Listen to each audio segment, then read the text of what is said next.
Raise up, bring your feet together in front of you as we enter into Garudasana 2. Place your hands on the respective knees. Stay straight. Visualize yourself as Lord Garuda as you gaze towards your nose.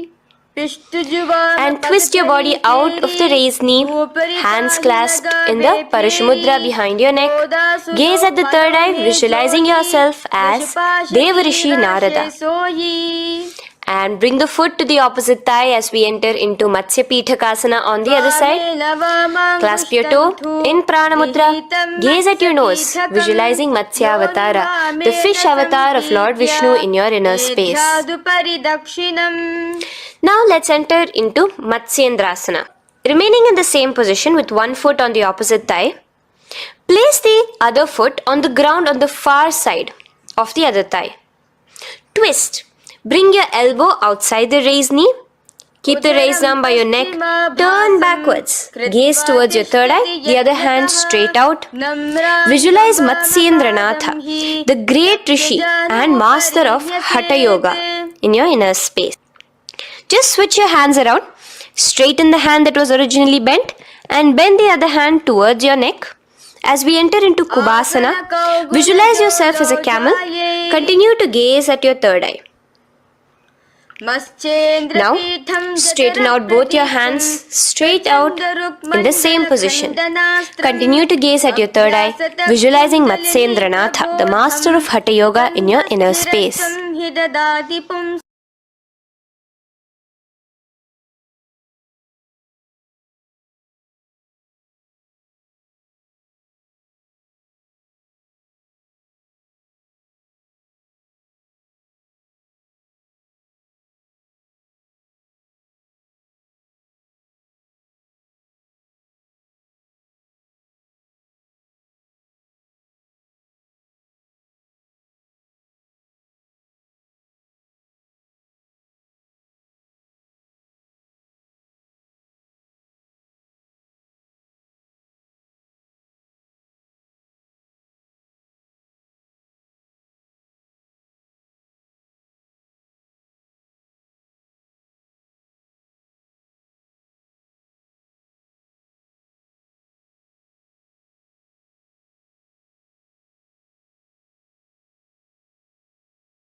Nithyanandam to all the participants and all the viewers live on YouTube within the program joining us today for the yoga. I want to complete with all the participants and all the viewers that the yoga was not started today at 7 o'clock at the time where it was supposed to be started. The yoga was not started due to a technical error. And I wanted to complete sincerely and apologize to all the participants for this mistake that has happened. And now we will be starting the yoga and continuing with the Dvitiya Vinyasa Krama sequence. So I request all of you do stay tuned and do follow with this Nithyananda Yoga.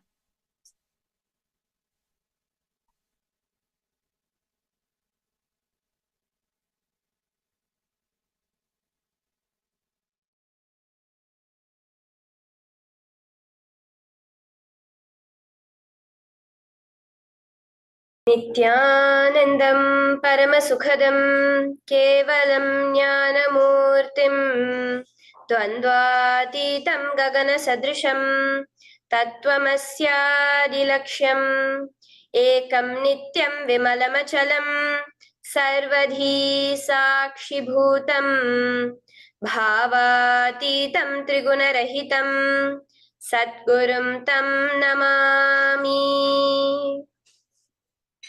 Welcome to Nithyananda Yoga, where we transcend the limits of conventional practice and dive deep into the source of our being, drawing from the original source of yoga itself. Today, we're embarking on a journey of a simple 308 asanas, the Dvitiya Vinyasa Krama. But it's not just about contorting the body or mastering complex postures. It is about connecting in oneness with the cosmos. Your body will be like wax, moldable and pliable. Today, as we embark on this journey, shed the notion of limitations. Forget the boundaries imposed by your bone and flesh. Instead, recognize yourself as the very source material of the cosmos, the consciousness from where we all come from. With each movement, you will not just be stretching muscles. You will be reaching into the depths of your consciousness. Visualize yourself as a sculptor, crafting your form with intention and precision. Want to grow 4 inches taller by the end of this session? Believe it, for your body is a wax waiting to be molded as per your intention. There is only one enemy towards this that we have built within each one of us.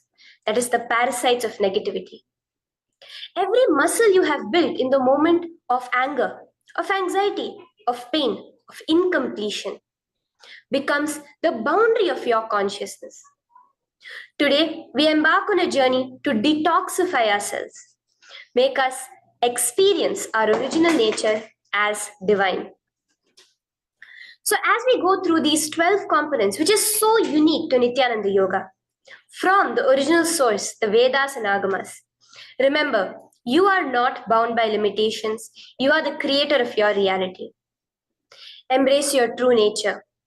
Let us sculpt our beings into an epitome of strength, flexibility, and bliss. Welcome to a transformative experience like no other, Nithyananda Yoga. There are 12 different components that consist Nithyananda Yoga. One is the asanas, which we traditionally know of. The various body postures revealed by Paramashiva to align the physical geometry of our body, the physical geography of our body, to the cosmic geometry, the cosmic geography. As Paramashiva says, Sthiram Sukham Asanam, that body posture which is steady, comfortable, because it's in its original nature of Paramashivatva. The second are the pranayamas, the various systematic breathing techniques that Paramashiva has revealed for each one of us, that connect us to the higher dimensions of the cosmos and increase the life energy within us. The fourth are the bandhas, the different internal locks of the body. The third are the mudras, the various hand gestures and body movements to seal that life energy within ourselves. The very word mudra means seals. You'll be able to seal the space of oneness within you with Paramashiva. The fourth are the bandhas, the various internal locks of the body to awaken the Kundalini Shakti, our latent potential energy, and make us conducive for the ultimate experience. The fifth are the karanas, the beautiful dance movements of the body, revealed by Paramashiva to put you in the space of ultimate bliss, and which engage all the different parts of your body. The next are the visualizations. As Swamiji says, the intention with which you move your body manifests as your reality. As you hold the visualization within you of the various gods and goddesses of Kailasa, of the various beings of this universe, you manifest the powers of those beings within you. The next are the japas, the various powerful energy vibrations of the cosmos that you will be subtly repeating in your throat center that will cause your very DNA to be bound to the cosmos, to your consciousness with the highest frequency possible. The next are the pramanas, the chanting of the sacred mantras, the original source scripture of Hinduism that reveal the science of Nithyananda Yoga, of yoga, because as Swamiji says, yoga has a source and it is Hinduism. These original verses will manifest the vision Paramashiva had when he created yoga in each and every one of us. There are weights, which is an optional component, helps us to enhance our experience of Nithyananda Yoga as revealed from the source scriptures of Hinduism. The next are the mandalas, the cosmic geometrical representation. The Shri Chakra, the Shri Yantra, which is the direct geometrical representation of the cosmos. When you keep that in front of you and gaze at it throughout your Nithyananda Yoga, your body will fluidly just align itself to the cosmos. We have the Abharana, the Rudraksha, which we keep on our body, which acts as an energy battery, sucking in, storing the energy that we produce during this Nithyananda Yoga and releasing it to us throughout the day to fuel our entire day with consciousness. The last but not the least are the Aushadas, the various sacred herbs that you can apply to, which can be infused with the thought current of Paramashvatva to manifest it within you. With this understanding, let us get right into the practice of Nithyananda Yoga, which starts with invoking the presence of Paramashiva himself, the very being of Paramashiva, to witness our Nithyananda Yoga today, with the chanting of the Shiva Mula Mantra.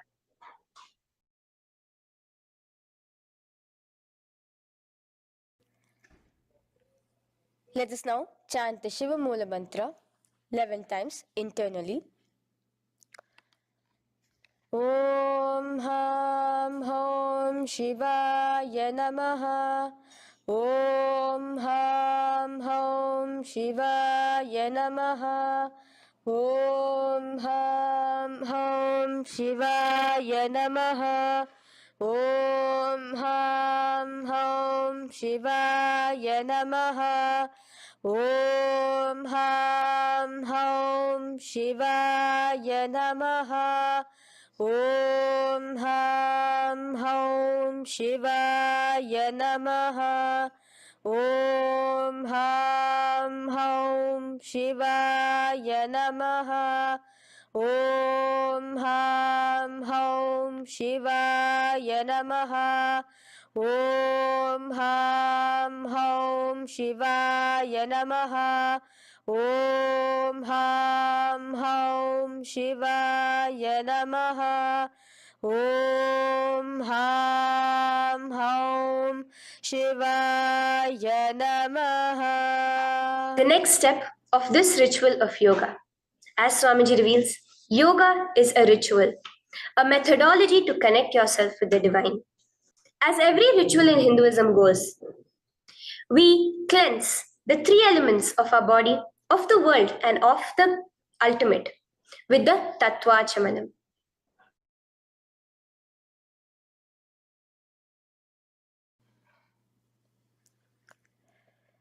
The next is the Tattvachamanam. So now I request all the participants to have the Panchapatram and the Uddharani, the traditional cup and the spoon filled with some fresh water. Now,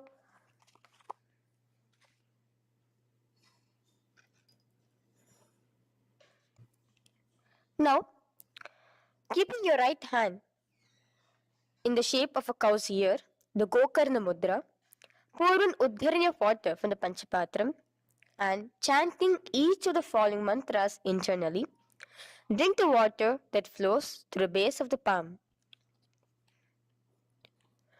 Om Atmatattvam Shodayami Svadha. Om Vidyatattvam Shodayami Svadha. Om Shivatattvam Shodayami Svadha. Wash your right hand with water from the Panchapatram. Now, chanting the following mantra internally, wipe the upper and lower lips twice using the base of the right hand thumb, moving the hand from right to the left of the lips. Om Ham Hridayaya Namaha. Wash your right hand with water from the Panchapatram. Now, with the tips of right hand index, middle and ring finger, touch above the upper lips and below the lower lips. Wash your right hand with water from the Panchapatram. Now, with the tips of right hand index finger and thumb joined together, touch your right nostril, left nostril. With the tips of right hand ring finger and thumb joined together, touch your right eye, right ear, left ear. Wash your right hand with water from the Panchapatram. Now, with the base of the right hand thumb and little finger, touch the navel, right chest, left chest. With the right hand, fingertips together, touch the top of the head, right shoulder, left shoulder, and your heart center. With that, we have the Sankalpa.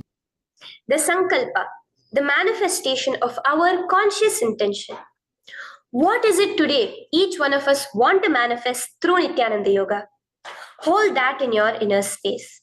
Through this conscious intention, which directly happens with the blessings, with the grace of the Supreme Pontiff of Hinduism, Bhagavan Shri Nithyananda Paramashivoham, you will just see your intention manifesting as reality.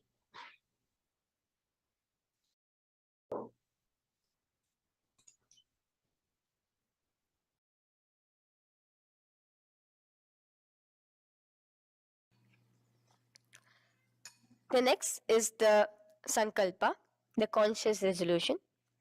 So now I request all participants now to, with your right hand, cover your left palm, which is the Sankalpa Mudra, and keep both the hands on the right thigh. Continue to keep this mudra till the end of the Sankalpa. Om Mamopata Samasta Duritakshayaddvara Bhagavat Shri Nithyananda Paramashiva Prityartham Shri Nithyanandeshwari Paramashiva Shakti Sameta Shri Nithyanandeshwara Paramashiva Prityartham Cha शुभे शोभने मुहूर्ते अद्य ब्रह्मणः द्वितीय पराध्ये श्री श्वेतवराह कल्पे वैवस्वतमन्वन्तरे अष्टाविंशतितमे नित्ययुगे प्रथमे पादे जम्बूद्वीपे भारतवर्षे भरतखण्डे मेरोः दक्षिणे पार्श्वे शखाब्दे अस्मिन् वर्तमाने व्यवहारिके प्रभवादीनां षष्ट्याः संवत्सराणां मध्ये शुभनाम संवत्सरे शुभायने शुभऋतौ शुभमासे शुभपक्षे शुभतिथौ शुभवासरयुक्तायां शुभनक्षत्र शुभयोग शुभकरण एवं गुणविशेषण विशिष्टायाम् अस्यां शुभदितौ श्री कैलासोन्नत द्वादशान्त श्यामला पीठारूढ श्री मीनाक्षी सुन्दरेश्वरा भिन्न स्वरूप परशिवपुत्र रत्नकुमार गुरुमन्यतुल्यावतार श्री पार्वती स्तन्यपान लब्ध दिव्य ज्ञान विश्रुत सकल निगमागम सारभूत द्राविड वेद प्रवक्त्रे श्रीमत् परमशिव करुणा समधिगत मुक्तामय चतुरश्रयान गीयमान छत्र चामर श्री चिन्ह काहलादि समस्त बिरदावल्यलंकृत ज्ञान विज्ञान चक्रवर्ती सर्वजन संग सद्यो निर्वाण दीक्षा व्याप वर्ग वर्ष विश्रान जीमूत परमत कलभ केसरी शैव सिद्धांत स्थापनाचार्य श्री राजाधिराज पांड्य महाराज गुरु क्षपन शाक्यादि महांधकार निवारण ज्ञान भानु वीक्षणा नरहार ध्वजोच्छेदन पूर्वक श्रीमद् वृषभध्वज स्थापक शैव समय कर्त्रे सर्वज्ञ पीठारूढ श्री जगद्गुरु श्री ज्ञान संबंध देशिक स्वामी वागीश सुंदर माणिक्य वाचक स्वामिनां अवतार भूत श्री ज्ञान संबंध स्वामी पुनरुद्धृत श्यामला पीत सर्वज्ञ पीत त्रिनवद्युत्तर द्विशततम गुरु महासन्निधान अरुणगिरि योगीश्वर परंपरागत अरुणाचल सर्वज्ञ पीठ गुरु महासन्निधान कैलास परंपरागत कांची कैलास सर्वज्ञ पीठ त्रयस्त्रिंशदुत्तर द्विशततम गुरु महासन्निधान नित्योत्सव नित्य मंगल नित्य कल्याण नित्य रजित कैलास परंपरागत आदि कैलास नित्यानंद पीठ महासंस्थान महासिंहासन पीठ कर्त्रे साक्षात् श्री परम शिव समुद्भूत कैलास परंपरागत वैवस्वत मुनि इक्ष्वाकु हरिश्चंद्र भगीरथ श्रीरामचंद्र सूरसेन इत्यादि अनवच्छिन्न सार्वभौम चक्रवर्ती परंपरागत चतुष्षष्टि योगिनी मंडित चतुष्षष्टि संप्रदाय प्रवर्तक मनुधर्म शासन सूर्यवंश प्राप्त सर्वज्ञ पीठ सुरांगी साम्राज्य मूढ़ाभिषिक्त चूड़ामणे साक्षात् श्री परम शिव समुद्भूत कपिल महागुरु पुनरुद्धृत महानिर्वाणि पीठ अष्टोत्तर सहस्र श्री महामंडलेश्वर साक्षात् Shri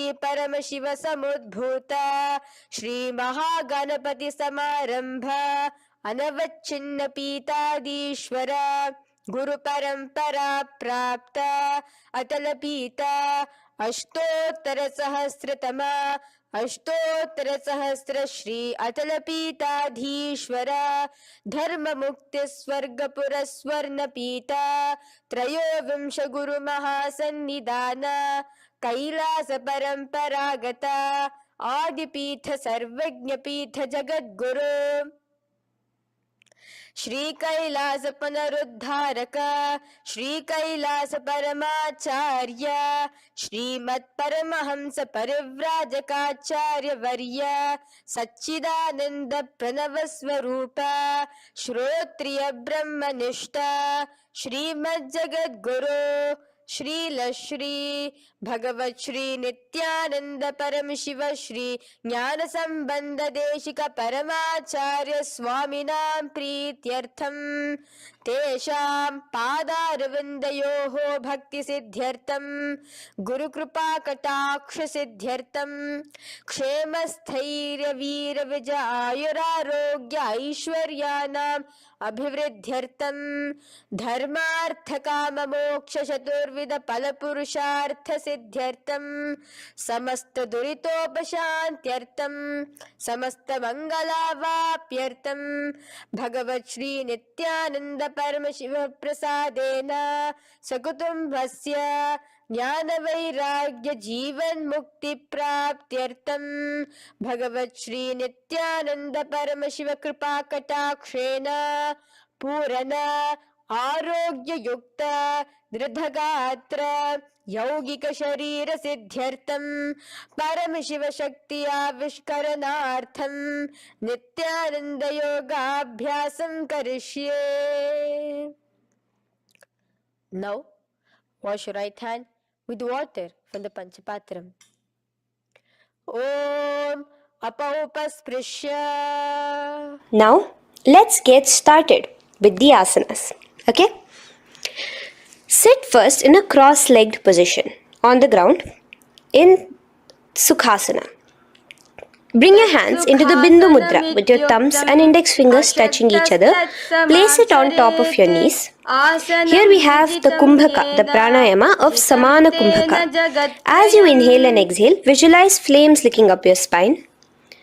Do the bandhas, the locks, the Mahamudra Bandha, all three of the bandhas, where you are doing the Jalandhara Bandha, tucking in your chin to your chest, the Udyana Bandha, sucking in your stomach, and the Moola Bandha, clenching your perineum. For the first set of asanas, we have the japa Soham, which you'll be repeating in your throat center. As you do Sukhasana, visualize Lord Shiva in your inner space. The next asana is Parvatasana. Now, from the seated position, bring both your feet to the opposite thighs. Clasp your hands together in front of your heart center in the Anjali Mudra and raise it above your head. Keep your hands as straight as you can. Continue the Samana Kumbhaka and the japa of Soham. Remain with all the three bandhas, the chin to your chest in Jalandhara Bandha, the stomach tucked in Udyana Bandha, and the clenched perineum in Moola Bandha. Here, visualize yourself as Mount Kailash. The next asana is Hali Pavasana. Now slowly bring your feet together in front of your body as you stretch it out a little further away. Now bring your hands behind your back and clasp the left hand by your right. Lean forward, placing your forehead on the ground as you continue to engage all the three bandhas. Here, gaze at your nose. Visualize Swamiji, the Supreme Pontiff of Hinduism, in your inner space. Now, in a similar position from Hali Pavasana, just release your hands, slightly get up and bring your hands in front of your body. Place them on the ground, cupping your hands, making a hollow in Nagi Pavasana. Visualize yourself as a snake, gazing at your nose. Continue the japa, the pranayama, and all three bandhas engaged. Now, raise up. This is Kokilasana. Hold your big toes with your index and middle finger in the Prana Mudra. Stretch your legs straight out and upwards. Cross it into Padmasana. Bring it to your opposite thighs. Lean forward and down onto your elbows. Again, tuck your chin into your chest, suck in your stomach, and clench the perineum in the Mahamudra Bandha. Visualize yourself as a bird in Kokilasana. The next is Nithyananda. Now, raise up again. Bring one ankle to the top of the opposite knee. Hold the elbows with your hands. Hold the respective elbows with the opposite hands. Again, engage all the three bandhas and rotate your arms in a circular motion. Keep the spine completely straight and gaze towards your nose. Visualize Swamiji, the Supreme Pontiff of Hinduism, in your inner space. Next is Gajasana. Press your hands onto the ground. You can bring your feet a little back as you raise yourself up, your hips up high. Lower your head and then chest, scooping your body forward again and again. Here, engage the Udyana Bandha, where you suck in your stomach along with the Moola Bandha, clenching the perineum. Visualize yourself as an elephant. Gajasana. Now stop the movement slowly. In another dynamic asana, which is Rikshasana, you will start alternatively pressing the heel of one foot onto the ground while lifting the other heel up. Repeat this again and again. The next is Vaishyasana. Now slowly come to a standing position. Stand tall on the tips of just your big toes. Keep your head neck straight line. And bring the middle, index and ring fingers to your heart in the Hridaya Mudra. Continue engaging the Udyana Bandha. Visualize Swamiji in your inner space. Here we have a very interesting movement, which is the Karanas, the dance movements. So the first Karana is Urdhva Janu Karana, which literally means the raised knee. So now stand in the Aramandi position, which is your heels touching together, the toes facing outwards, almost at a 45-degree angle. Bend your knees low and keep both your hands at your chest, elbows parallel to the ground. Twist one knee towards the center of your body. Raise it up, back across the body back to the original position. Simultaneously with the leg movement, follow it with your respective hand, up and across the body. Repeat this alternatively on both sides. Now, in Balalingasana, come back to a standing position straight and interlace your fingers from outside in. This is the Sarva Vashankari Mudra. Hold on to your knee, pulling it up towards your chest. Pull it tight. Continue to keep your spine straight. Engage all the three bandhas, the Jalandhara Bandha, the Udyana Bandha and the Moola Bandha. As you are holding your knee, visualize yourself holding, caressing a baby. Balalingasana. The next asana is Pada Pidanasana. Now the same foot which is raised, clasp it with your hands and pull it behind towards your body, holding it with both your hands. Again, engage all the three bandhas, standing tall. Visualize Swamiji, the Supreme Pontiff of Hinduism, in your inner space.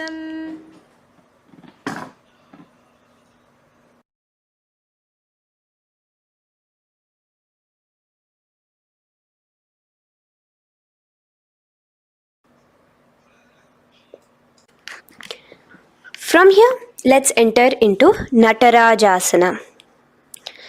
Now, the same foot you're already holding behind your back, twist the same hand of that leg inwards and pull the leg back. Extend the opposite hand forward with the index and thumbs together, again in the Bindu Mudra. Now, pull the foot back and up while leaning forward in Natarajasana. Hold your balance here. Here you will be engaging only the Moola Bandha, visualizing yourself as Lord Nataraja, the Lord of Dance.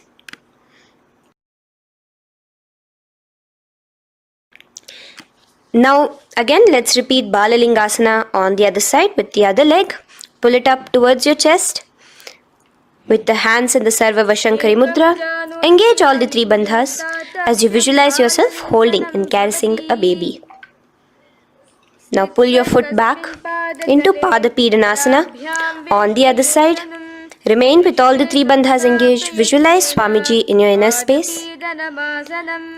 And lean forward. Now, hands stretched in the Bindu Mudra into Natarajasana. Balance there as you visualize yourself as Lord Nataraja. Now, come back to a standing position. Release your leg. Gain your balance. As we enter into the Ardharechita Karana. Now again bring yourself to the Aramandi position, heels together, toes pointed outwards and knees bent. Now from this position, bring your right foot onto the tips of the toes behind the left heel. The heel should be up. Bring your left hand towards your chest, parallel to the ground again, and extend the right arm out and wide like a pendulum. Bring it back towards your chest. Now while your arm is swinging, remember to move your fingers one by one inwards towards the palm and then outwards. Now place the right hand over the nose. Uncross your ankles. Let's do this on the other side also. Cross the left ankle behind and stretch the left hand out like a pendulum.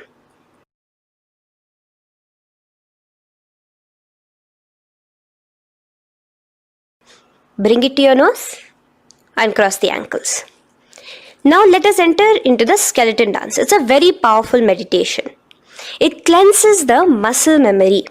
Any patterns which are there within your muscle memory can be completely wiped out through this skeleton dance. Just two simple steps. Now stand straight. Visualize yourself as a skeleton. You can close your eyes. Just visualize yourself as pure bones. There are no muscles, no veins, no nerves, tissues, organs, nothing. Just bones, a skeleton form. And shake your body intensely. As a skeleton, you are moving yourself wildly, intensely. Just shake it all out. Move your hands, move your legs, your head. Let there be no bone in your body untouched. Just move it. Move wildly. Shake. Literally feel yourself throwing all the patterns out of your system with the intensity of your shaking.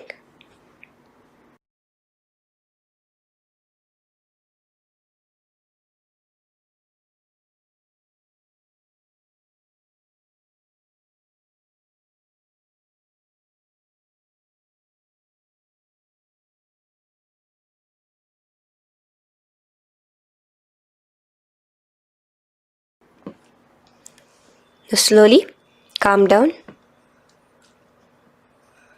Take a few steps, gain your breath back. That's a powerful meditation we did. Let us do the next Karana. Again, come back to a standing position. Do the Aramandi. Your toes outwards, knees bent with your feet together. Now here, raise your hands above your head. Keep your palms completely straight and cross the wrists with the palms facing forward and the back of the hands outward. Now from the crossed wrists, uncross the wrists, spreading your arms out wide while you turn your hip towards the side. Turn by the waist sideways. Bring your hands back over the head and turn on the other side. Repeat this on the other side. Do it again. Let's twist out. Come back to the middle and twist out again. This is the Kati China Karana. Now stand tall. Raise your hands above your head. Bring yourself to the top of the tip of your toes. Let your hands face each other parallel to the ears. You're tall. Pushing yourself, stretching yourself. Again, engage all the three bandhas. Tucking in your chin to the chest, sucking in your stomach and clenching your perineum. Visualize yourself as a palm tree. We have the japa changing over here where you'll be repeating Shivoham in your throat center. Tadasana. Now, as we enter into Uttanasana, relax and lean forward, bringing your hands on by the ground next to your feet. Keep your palms flat on the ground. Try your best. Engage all the three bandhas. Remain with all the three bandhas engaged as you visualize Swamiji, the Supreme Pontiff of Hinduism himself, in your inner space. Now jump your feet back into Tarakshvasana, coming to a plank position. Keep your hands shoulder width apart. Be steady there. Chuck in your chin to your chest in the Jalandhara Bandha as well as engaging the Moola Bandha. Now rotate your head while in the Jalandhara Bandha from shoulder to shoulder, side to side. This is Tarakshvasana. Visualize Swamiji, the Supreme Pontiff of Hinduism, in your inner space. Yes. Now lay flat onto the ground in Bhujangasana. Lower your entire body down. Now point your toes backwards. Keep your hands by the side of your chest and push yourself off the ground. Remember to use the strength of your lower back to hold yourself up. Open your mouth wide. Inhale through the hollow of your throat and exhale through your nose. This is the Bhujangani Mudra. In Bhujangasana, you will visualize yourself as a cobra. Now come back into a plank position. So you can tuck in your toes and come back into a plank position. In Shashasana, alternate bringing one knee towards your chest, back and forth. So you'll bring one knee front, push it back and bring the other knee. Repeat this again and again. Do the Sahaja Kumbhaka. Simple breathing in, breathing out. Engage the Moola Bandha, clenching your perineum. Visualize Swamiji, the Supreme Pontiff of Hinduism. Okay. Now place your legs back into the plank position as we enter into Rathasana. Again, bring one foot between your hands and alternate jumping one foot back and bringing the other foot forward simultaneously. Again and again, continue the Sahaja Kumbhaka and the Mula Bandha engaged as you visualize yourself as a chariot, a ratha, in Rathasana. Now, into Veerabhadrasana. Remain one leg in between your hands. So as you jump, one leg comes between your hands, stop in that position, one leg stretched back, and raise yourself up into a standing position. So the front foot will be pointing forwards and bent at a 90-degree angle. The knee will be bent at a 90-degree angle. The other leg, which is extended back, the foot will be pointed sideways at a 45-degree angle. Now raise your palms, hands up, parallel beside your ears. Do the Uddiyana Bandha along with the Mula Bandha, pulling in your stomach in. Gaze towards your third eye as you visualize yourself as Lord Veerabhadra. Now relax down, switch your legs around and let us do Veerabhadrasana on the other side. Stretch your hands up, gaze towards your third eye, suck in your stomach in the Uddiyana Bandha and visualize yourself as Lord Veerabhadra. Okay, bring your feet together now. Let us move into Vrikshasana. Now stand tall, gain your balance here slowly. Bring one foot towards the inner thigh. Bring your palms together, raise them up above your head in the Anjali Mudra. Keep your elbows as straight as you can. Again, continue the Uddiyana Bandha, sucking in your stomach. Gaze forward, hold your balance, visualize yourself as a tree, the stability of a tree in Vrikshasana. Now, slowly bring your hands down. Now the foot which is in your inner thigh, bring it towards the opposite, to the root of the opposite thigh. Bring your hands in the Namaskar Mudra in front of your heart center together and visualize yourself here as Lord Garuda, just engaging the Mula Bandha alone here. This is Garudasana. Now let us repeat Vrikshasana on the other side. Slowly put your foot down, bring the other foot to the inner thigh, raise your hands above your head, suck in your stomach in the Uddiyana Bandha and visualize yourself as a tree. Let's repeat Garudasana on the other side. Slowly bring the foot to the opposite thigh and lower your hands to be in front of your heart center. Release the Uddiyana Bandha, just engaging the Mula Bandha, clenching your perineum. Visualize yourself as Lord Garuda, the eagle vehicle of Lord Mahavishnu. Okay, bring both your feet to the ground now and spread them far apart from each other. Now keep one leg toes pointing forward and the other set of toes pointing sideways. Straighten your arms out parallel towards the ground. Bring your front arm down towards the front foot, beside your foot, while the other arm extends towards the sky. Visualize yourself as a triangle in Trikonasana. Now raise up and let's repeat Trikonasana on the other side. Switch the position of your legs around and go forward. The other arm raised towards the sky. Visualize yourself as a triangle. Now come back to a standing position. Bring your feet together. We are having another Karana, the Nikuttaka Karana. Bring yourself to the Aramandi position. Feet together, knees out wide. Here now bring your hands towards your chest, but keep both your palms parallel towards each other. Bring your right foot onto the toes with the heels up. And simultaneously bringing the right hand towards the top. Now drop the right foot, simultaneously lifting the left foot onto the toes and switch the hands position. Now the left hand is on the top and the right hand is on the bottom.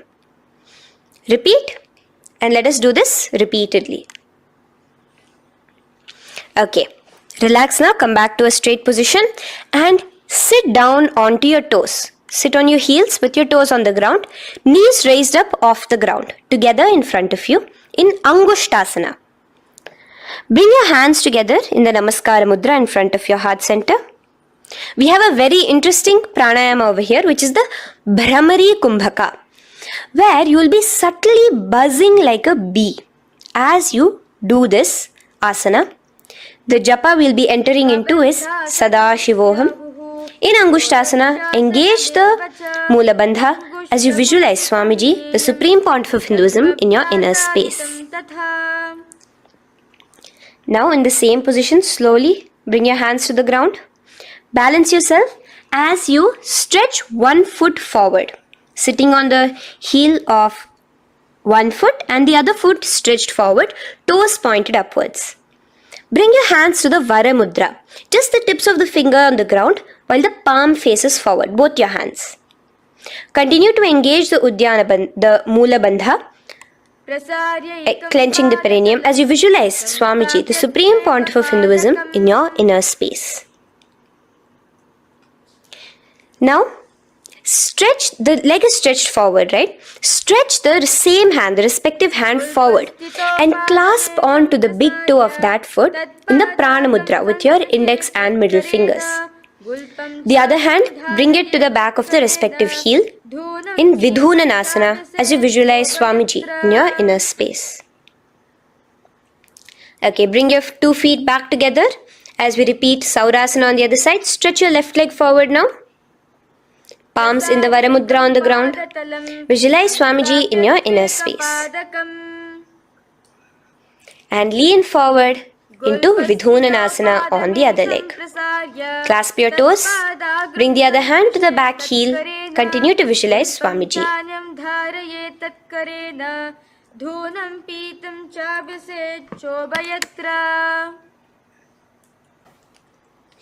Now bring your 2 feet back together as you continue to sit on the heels, getting a nice toe workout here.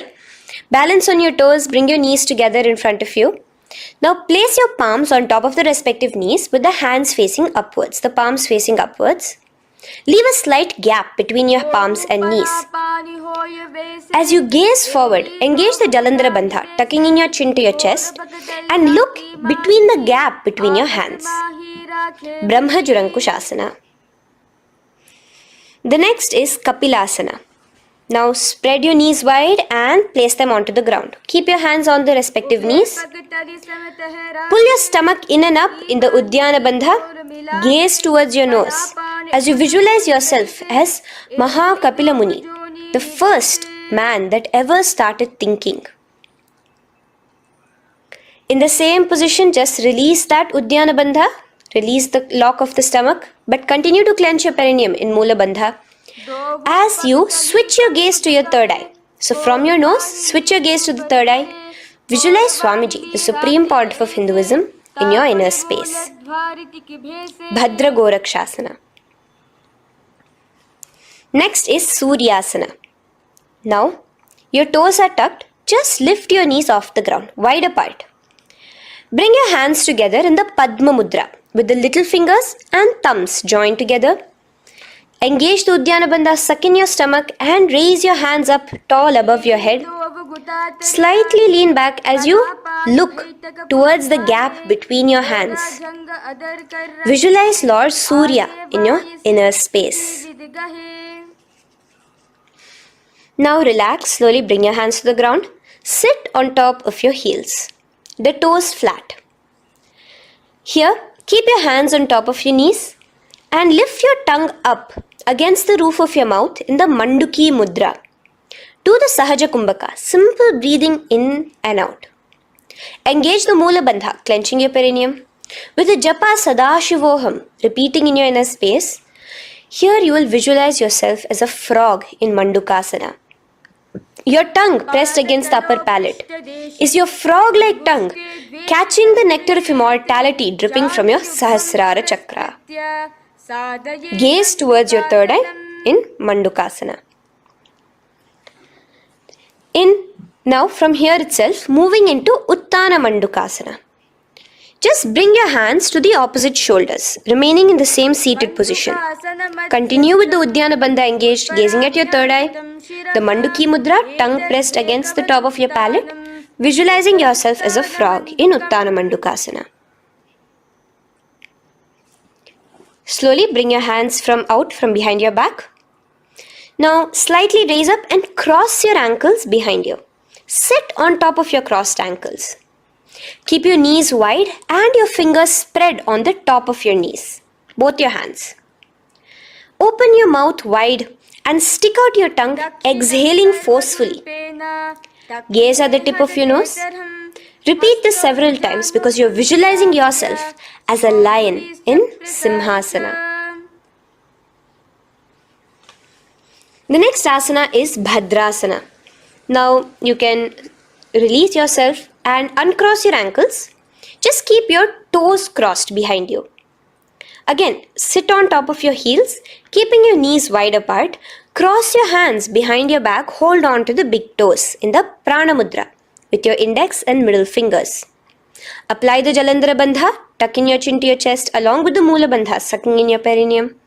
As you gaze towards your nose, here, resume the Bhramari Kumbhaka, buzzing like a bee subtly in your inner space as you visualize Swamiji, the Supreme Pontiff of Hinduism, in your inner space. Now, bring your hands out from behind you. As you bring yourself to a squatting position. Keep your feet flat onto the ground as close together as possible, but your knees opened wide. Bring your body in between your knees, your torso in between your knees, and take your arms in and around your knees towards the back, clasping your fingers, interlacing your fingers behind you in the Parashu Mudra. Gaze towards your nose. Visualize yourself as a crow in Kakabhusandhi Asana. The next asana is Kani Pavasana. Unclasp your hands and place them flat onto the floor. Keep them shoulder width apart for good balance. Now, slowly bring your knees to the back of your arms, above the elbows. Lean your chin forward and down.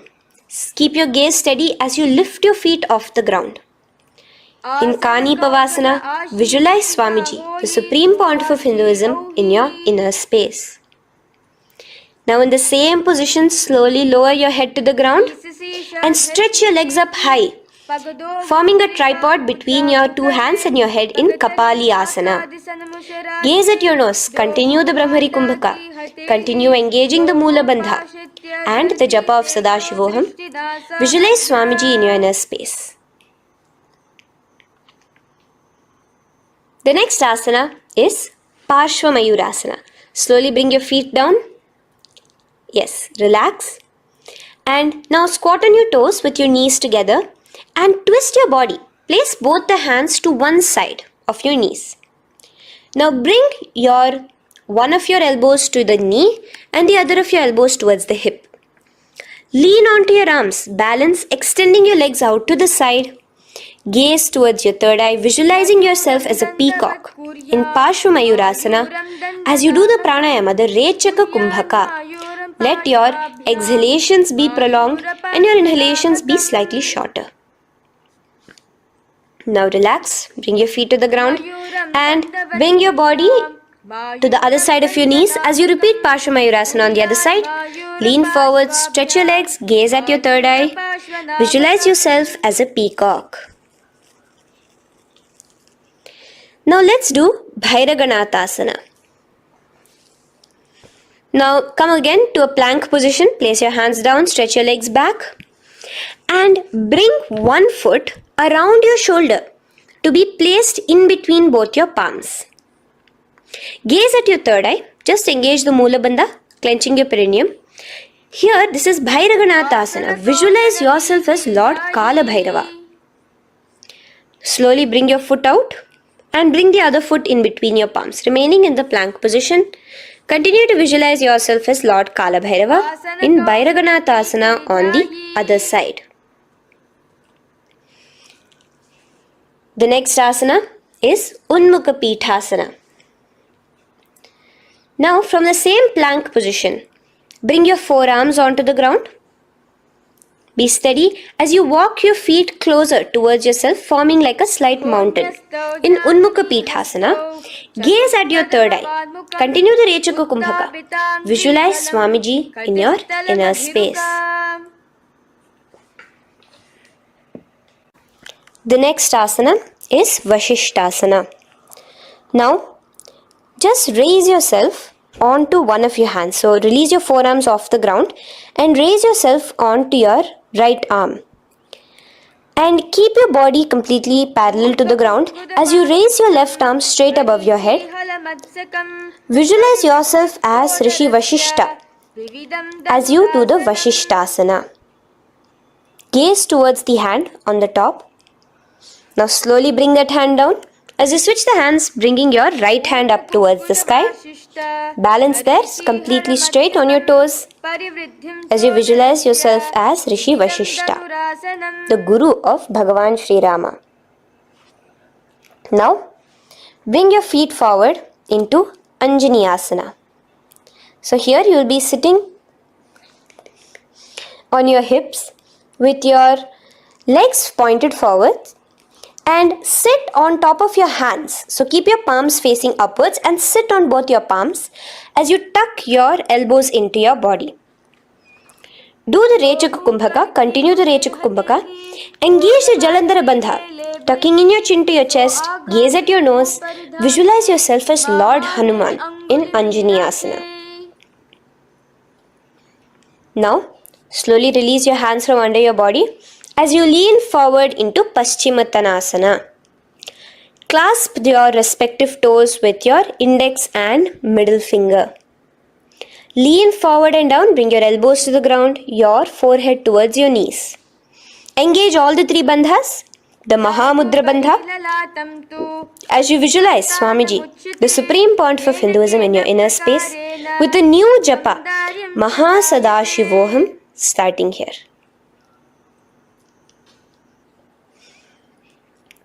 The next is Ugrasana.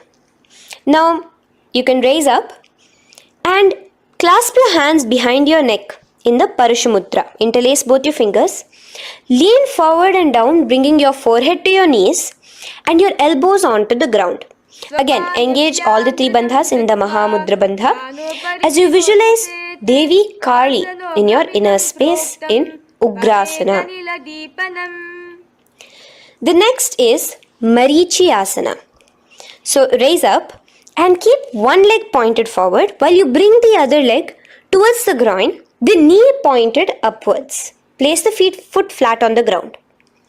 Now lean forward, bring both your hands, wrap your arms around the raised knee, clasping your hands behind the back together. Bring your chest to the thigh with your head towards the knee.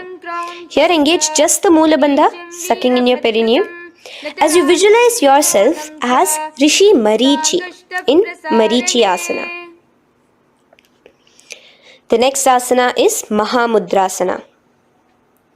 Now slowly raise up and the raised knee, let it rest by your side with your leg towards the inner thigh of the opposite leg. Now again reach down. Hold your foot, bring your elbows to the ground, your forehead to your knees. Engage all the three bandhas in the Mahamudra Bandha. Gaze at your nose, visualize Swamiji himself in your inner space. Raise up. Let's repeat Marichi Asana on the other side. Bring the other foot straight while the other foot comes into the groin. Knee up. Lean forward, clasping your hands behind your back. Visualize yourself as Sage Marichi. Now from here, raise up, engage all the three bandhas as you let your knee fall to the side. Lean forward, clasping the foot. Gaze at your nose. Visualize Swamiji in your inner space in Mahamudrasana on the other side. Now, bring yourself to a seated position. Sit and bring the soles of your feet together. Bend your knees and keep your heels as close towards you as possible. While try to touch your knees to the ground. Clasp your feet together with both your hands. Maintain a straight spine. Gaze towards your nose in Bhadrasana 2. Visualize Swamiji, the Supreme Pontiff of Hinduism, in your inner space. The next asana is Gwali Pavasana. Now, keeping your feet together, just bring your hands towards the respective knees. Just lightly place them there. Tuck your chin to your chest in the Jalandhara Bandha, continuing to engage the Mula Bandha, clenching your perineum. As you gaze at your nose, visualize Swamiji, the Supreme Pontiff of Hinduism, in your inner space. Now, push your soles slightly further away from you. The joint feet, push it further away from your body. And lean forward, keeping both your hands, the fingers inside of the feet. Hold the soles of your feet. Lean forward and down. Bring your forehead to the ground. Gaze at your nose. Visualize the Yoni Mandala in your inner space. In Joni Asana. The next is Midiki Pavasana. Raise up. Stretch your arms out wide beside your body as you lean forward, your arms going over your knees. Bring your forehead to your feet. Continue to gaze at your nose. Visualize Swamiji, the Supreme Pontiff of Hinduism, in your inner space. Now, in Siddha Samadhi Asana, raise yourself up. Now, put your hands, your forearms, underneath the calves of the respective legs. Let your palms face up towards the sky as you bring your head down to your feet. Gaze at your nose as you visualize Lord Surya in your inner space in Siddha Samadhi Asana.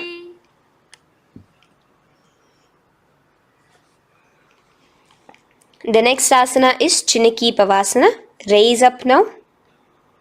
Bring both your feet together in front of you. Bring your feet back close to your body. Now place your hands underneath both the feet and pull your feet open like a book facing towards the sky. Both your feet. Press your elbows onto your thighs near the knees and gaze towards your nose, visualizing Swamiji in your inner space in Chiniki Pavasana. Giving yourself a nice stretch. Now release your feet and bring your hands to the respective knees. Gently push down on your knees, pushing it towards the ground. Suck in your stomach in the Uddiyana Bandha. Gaze at your third eye, visualizing Swamiji in your inner space. This is Charapata Chokasana.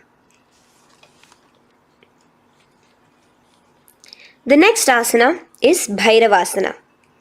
Now continuing to remain with your feet together, you can use the help of your hands to bring your toes onto the ground with your heels pointed upwards. Just push yourself and try to do it. Continue to remain with the Uddiyana Bandha engaged, your stomach sucked in. Bring your hands to the Bindu Mudra with the index and thumbs together on top of the knees. Gaze at your third eye. Visualize yourself as Lord Kala Bhairava in Bhairavasana. The next asana is Samanasana. So slowly you can bring your feet out from underneath. Take now one foot towards your chest, holding with both your hands as the other foot rests by the perineum. Pull the sole onto your chest. Gaze at your third eye. Visualize yourself holding the breath in the Mooladhara Chakra, the Chaturdala, the 4-petal lotus of your body. Gaze at your third eye. Visualize Swamiji, the Supreme Pontiff of Hinduism, in your inner space in Samanasana. From here, let's move into Apanasana. Now, the foot that you have towards your chest, just bring it over your shoulder and place both your palms onto the ground beside you. As you lift the leg by your perineum, stretch it out and lift it up high into the sky in Apanasana. Gaze at your third eye, visualizing Swamiji in your inner space. Let's repeat Samanasana on the other side. Bring your foot down. Clasp the other foot towards your chest. Gaze at your third eye, visualizing Swamiji in your inner space. And bring the foot onto your shoulder as we repeat Apanasana on the other side. Stretch your leg out straight in front of you, up high towards the sky, gazing at the third eye, visualizing Swamiji in your inner space. Okay, relax slowly. Let's move into Gomukhasana. Now, sitting in a seated position, cross one leg over the other, like over, and align the knees together at the center of your body and the feet by the opposite hips. Place both your hands on top of the stacked knees. Gaze at your nose. Here we have a beautiful pranayama, very cooling pranayama, which is the Sheetkari pranayama, where you will be inhaling through your clenched teeth with your tongue pressed against behind your teeth and exhaling through your nose, creating a hissing sound. The japa will be for the next sequence of asanas. Om Nithyanandoham. Visualize the face of a cow in Gomukhasana. Now keep your knees crossed. From the knees, bring your hands towards the respective toes on the side of the body. Clasp the big toe in Pranamudra. Suck in your stomach in the Udyana Bandha. Visualize yourself as Rishika Anasuya in Anasuyasana. Now in Anusuyasana 2, just bring your hands behind your back, clasped together, interlaced fingers in the Parashamudra. Lean forward and down. Try to bring your nose to touch the ground in front of you. Just visualize yourself as Rishika Anasuya and gaze at your nose. Anusuyasana 2. Raise yourself up now. Now bring one foot towards the perineum, knee resting on the ground. Raise your other foot with the foot in front of the lying down foot, knees pointed upwards towards your chest. Place your hands on the respective knees. Keep your spine tall, chest out. Gaze at your nose. Visualize yourself as Lord Garuda, the eagle vehicle of Bhagavan Mahavishnu. Garudasana 2. From here, moving into Naradasana. Now, keep both your hands, bring both your hands behind your neck and clasp them in the Parashamudra. Interlace your fingers behind your neck. Twist outward of the raised knee. Just keep your whole body outside of the raised knee. Gaze towards your third eye, visualizing yourself as Devarishi Narada in your inner space. From Naradasana, let's enter into Matsya Pithakasana. Place one foot on the top of the opposite thigh.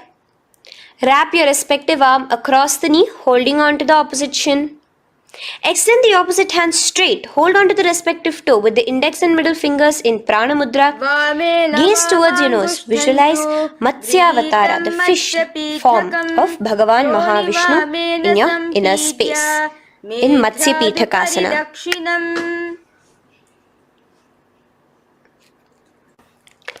From there, let's repeat the Gomukhasana and the rest of the asanas on the other side too. So slowly you can cross your knees over to the other side in Gomukhasana.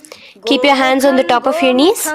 Gaze at your nose as you visualize the face of a cow in Gomukhasana. Continuing into Anusuyasana on the other side, bring your hands to your toes. Suck in your stomach in the Udyana Bandha. Gaze at your nose, visualize yourself as Rishika Anasuya. And lean forward, bringing your hands behind your back in Anusuyasana 2. Interlace your fingers in the Parashamudra. Continue to gaze at your nose, visualizing yourself as Rishika Anasuya. As you relax the Udyana Bandha, just clenching the Mula Bandha alone. Raise up, bring your feet together in front of you as we enter into Garudasana 2. Place your hands on the respective knees. Stay straight. Visualize yourself as Lord Garuda as you gaze towards your nose. And twist your body out of the raised knee, hands clasped in the Parashamudra behind your neck. Gaze at the third eye, visualizing yourself as Devarishi Narada. And bring the foot to the opposite thigh as we enter into Matsya Pithakasana on the other side. Clasp your toe in Prana Mudra. Gaze at your nose, visualizing Matsya Avatara, the fish avatar of Lord Vishnu in your inner space. Now let's enter into Matsyendrasana. Remaining in the same position with one foot on the opposite thigh, place the other foot on the ground on the far side of the other thigh. Twist. Bring your elbow outside the raised knee. Keep the raised arm by your neck. Turn backwards. Gaze towards your third eye, the other hand straight out. Visualize Matsyendranatha, the great Rishi and master of Hatha Yoga in your inner space. Just switch your hands around. Straighten the hand that was originally bent and bend the other hand towards your neck. As we enter into Kubhasana, visualize yourself as a camel. Continue to gaze at your third eye.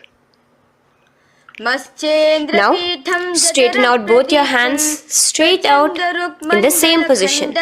Continue to gaze at your third eye, visualizing Matsyendranatha, the master of Hatha Yoga in your inner space. Now slowly take your foot off from the thigh. As we enter into Matsyendrasana on the other side, bring the other foot to the thigh. Place the other foot on the far side. Twist, bringing your elbows outside of the raised knee, hands on the head. The other hand stretched out back. Twist, gazing at your third eye. Visualize Matsyendranatha in your inner space. Switch the hands around as we enter into Kubhasana on the other side. Remember to visualize yourself as a camel. Now stretch both your hands out in Matsyendrasana 2 on the other side. Visualize Matsyendranatha in your inner space. Now, with one leg on the thigh, bring the other foot too to the opposite thigh in Padmasana. Place your palms on the respective knees. Engage all the three bandhas in the Mahamudra Bandha, tucking your chin to your chest, sucking in your stomach and clenching your perineum.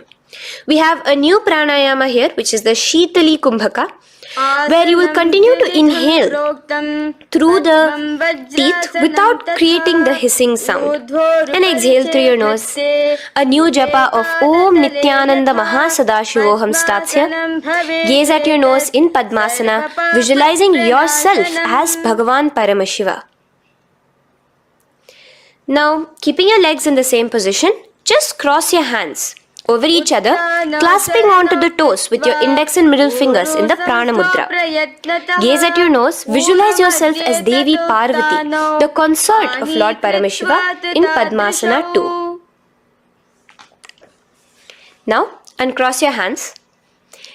Take your hands and insert it into the gap between your thighs and your calves. Put both your hands within and pull it out on the other side. As you balance on your hands, lifting your whole body off the ground, visualize yourself as a rooster in Kukkutasana. Now relax. Take your hands out from inside your feet as we enter into Baddha Keki Asana. Place your hand onto the ground as you raise up on your knees. Place your palms on the ground, fingers pointing towards the legs. Now keep your elbows together, pressed against your navel. Slowly lean forward, balancing, and extend your knees off the ground, visualizing Swamiji in your inner space. In the same position, stretch your legs out behind you. In Mayurasana, visualize yourself as a peacock. Hold your balance. Relax now. Yes, relax flat onto the ground into Makarasana. Lay down completely flat. Keep your feet pointing outwards, far away from each other. Place your forehead on the mat. Interlace your fingers behind your neck in the Parashumudra. Just relax, visualizing yourself as a crocodile as we go back to the Sahaja Kumbhaka, the simple breathing in, breathing out. Just keep the Moola Bandha alone engaged.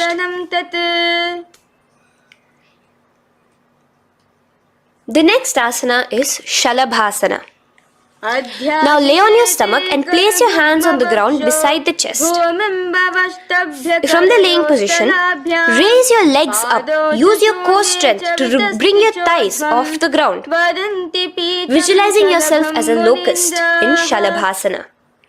Relax your feet down and bring your hands to your feet, pulling your feet down towards the ground beside your hips. In Ushtrasana, visualize yourself as a camel. Now slowly kick your legs back. Rise your hand is clasping your feet. Pull your feet towards the sky, lifting your chest and thighs off the ground. In Dhanurasana, gaze at your third eye. Visualize yourself as Paramashiva's bow. Relax slowly and come up to a sitting position. In Bhagasana, sit on both your knees with your head, neck and spine straight. Clench your perineum in the Moola Bandha. Place your hands on top of your knees.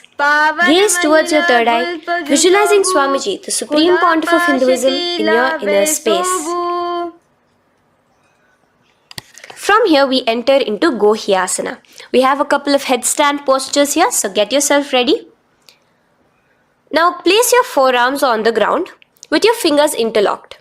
Ensure your elbows are at shoulder width for the best balance.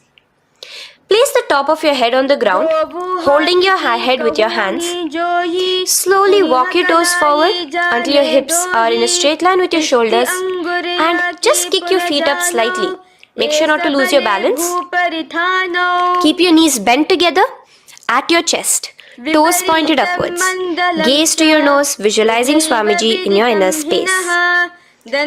From here, stretch your legs out into Shirasasana, continuing to hold the balance there as you continue to gaze at your nose, visualizing Swamiji in your inner space. Bring your feet to the ground, relax slowly.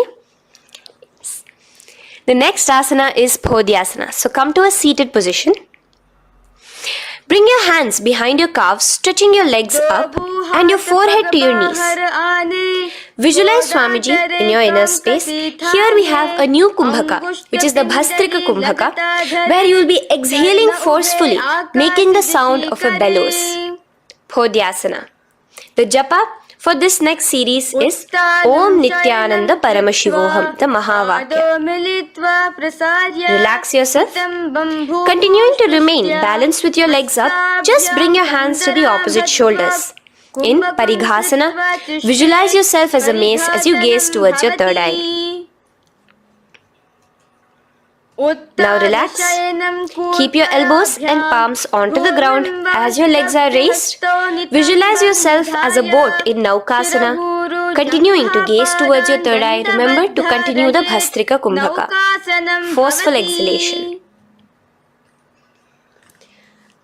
Now, continuing to keep your balance, just bring your hands to your feet and scoop your hands underneath the heels, pull it towards the chest. Keep your spine upright, gaze towards your nose. Visualize yourself as Lord Rudra in Rudrasana, the most ferocious form of Paramashiva. Now lay on your back, so you can remove your hands from underneath your feet and lay on your back. With your feet flat on the ground, knees pointed upwards. Now place your palms down. Just let your fingers touch the back of your heel. Do not clasp your feet. Lift your hips up high, pressing the feet onto the ground. Chin tucked to the chest in the Jalandhara Bandha automatically. Gaze at your nose, visualizing Swamiji in Unmukha Pithasana 2. Now lay onto the ground in Shavasana. Just lay completely flat with your palms facing upwards by the side of your body. Just unclutch from any movement happening within you. Visualize your body is dead. The Supreme Pontiff of Hinduism, Swamiji, is just liberating you. Just let your awareness, your energy completely pervade your body in the Shakti Chalan Mudra as you continue to vibrate with the Mahavakya.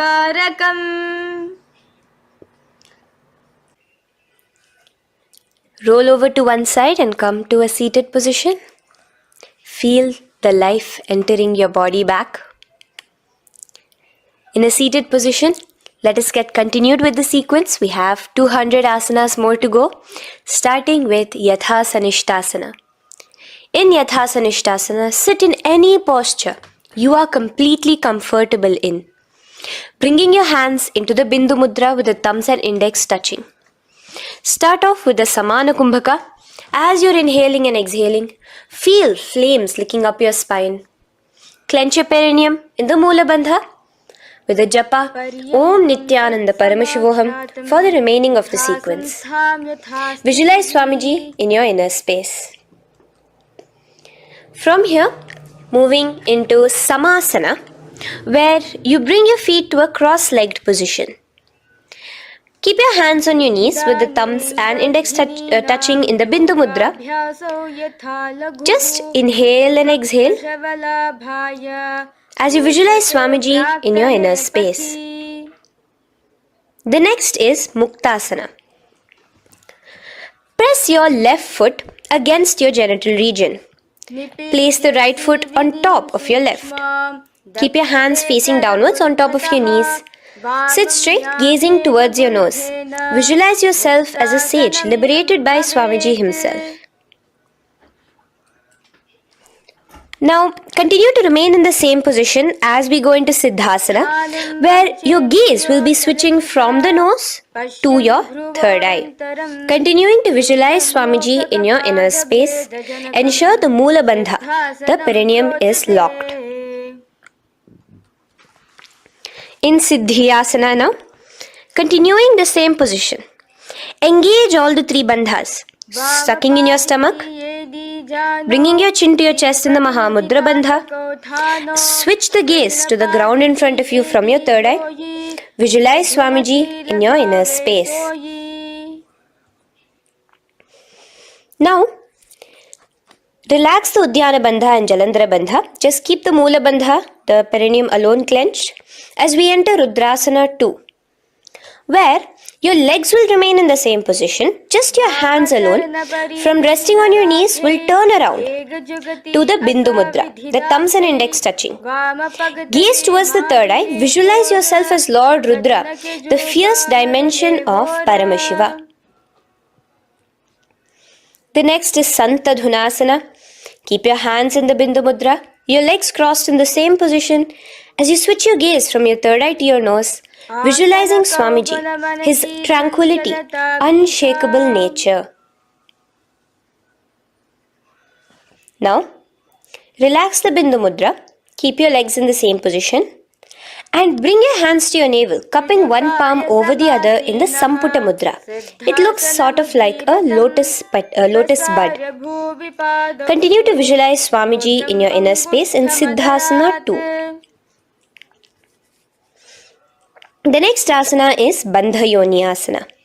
Maintaining one heel over the other in the same position of the legs, bring your hands to your face in the Shanmukhi Mudra. So just listen carefully now.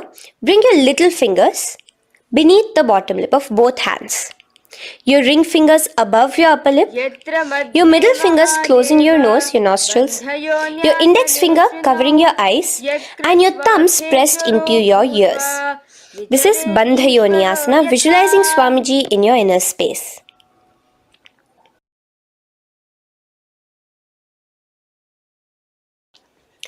The next asana is Virasana. Now, you can remove your hands from your face and bring one foot onto the opposite thigh, and the other foot underneath the thigh.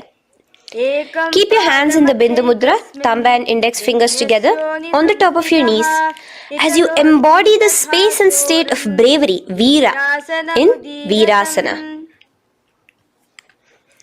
Now, changing the leg position again as we enter into Valmikasana.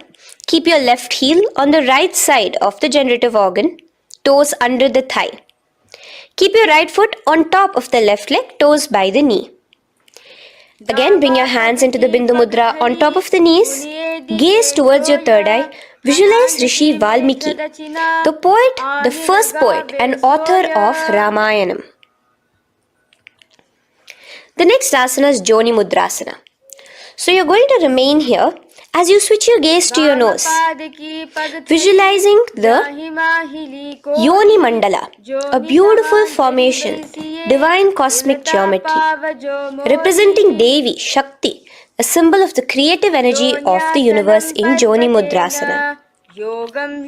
In the same position, switch your gaze to your third eye, continuing to visualize the Yoni Mandala in your inner space.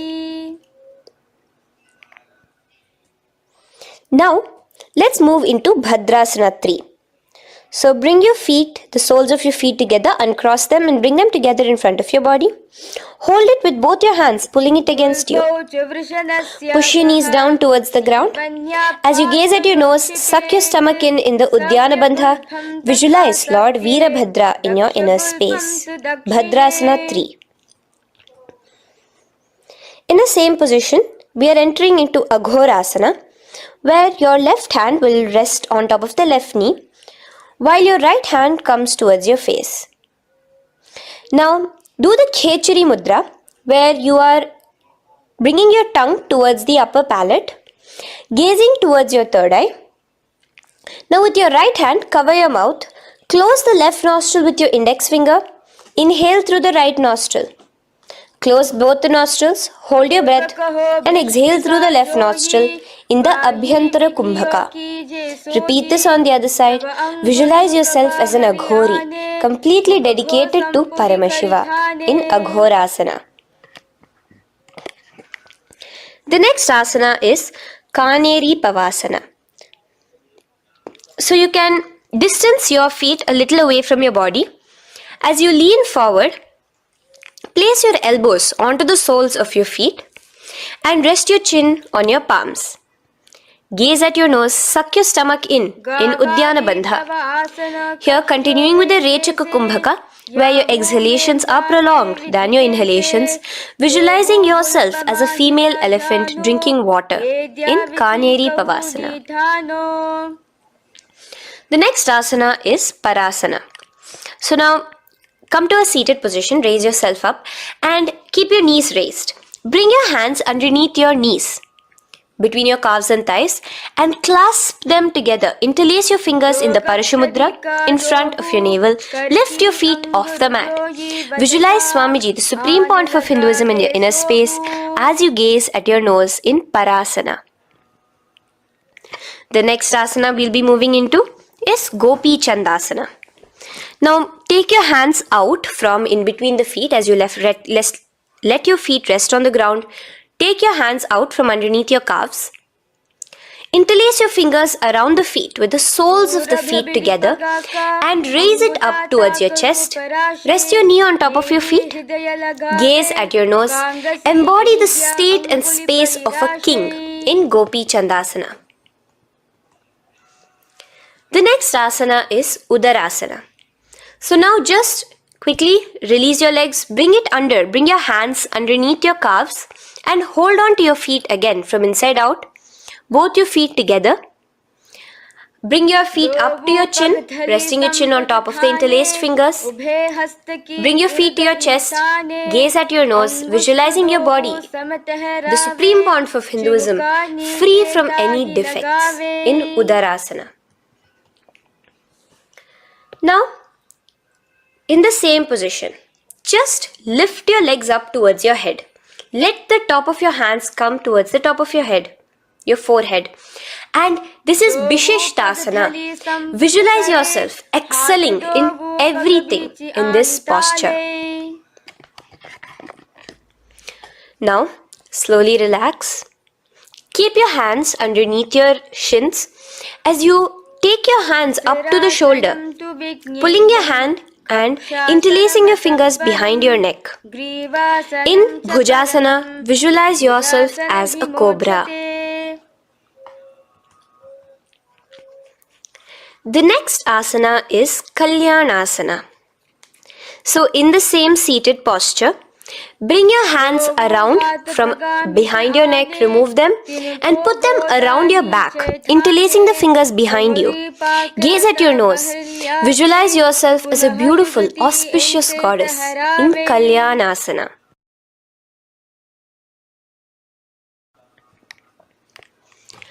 The next posture is Sankatasana. So now, uncross your hands from behind you. Release yourself completely onto the ground.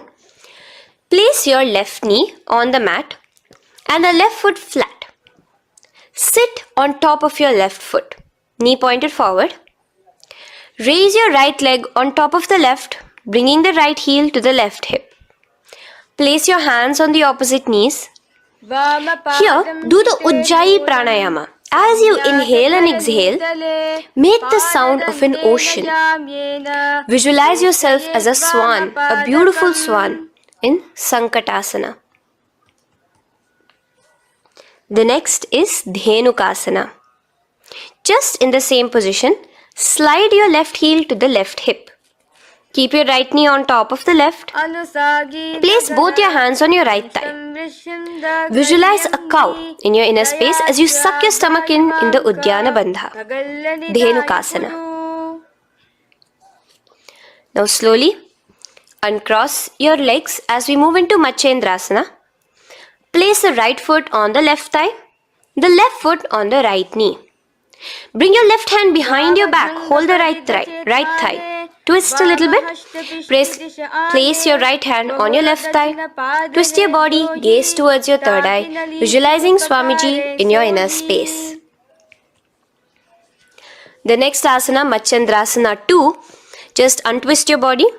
As you clasp the respective toes of both your feet with your hands, lean forward and down, bringing your forehead to the ground in front of your feet. Visualize Swamiji, the Supreme Pontiff of Hinduism, in your inner space. Raise up now. Keep your legs in the same position. We have the Guru Asana. Interlace your fingers together and place it over the topmost knee.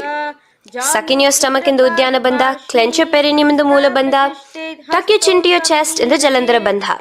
As you engage all three bandhas, visualize Swamiji in your inner space.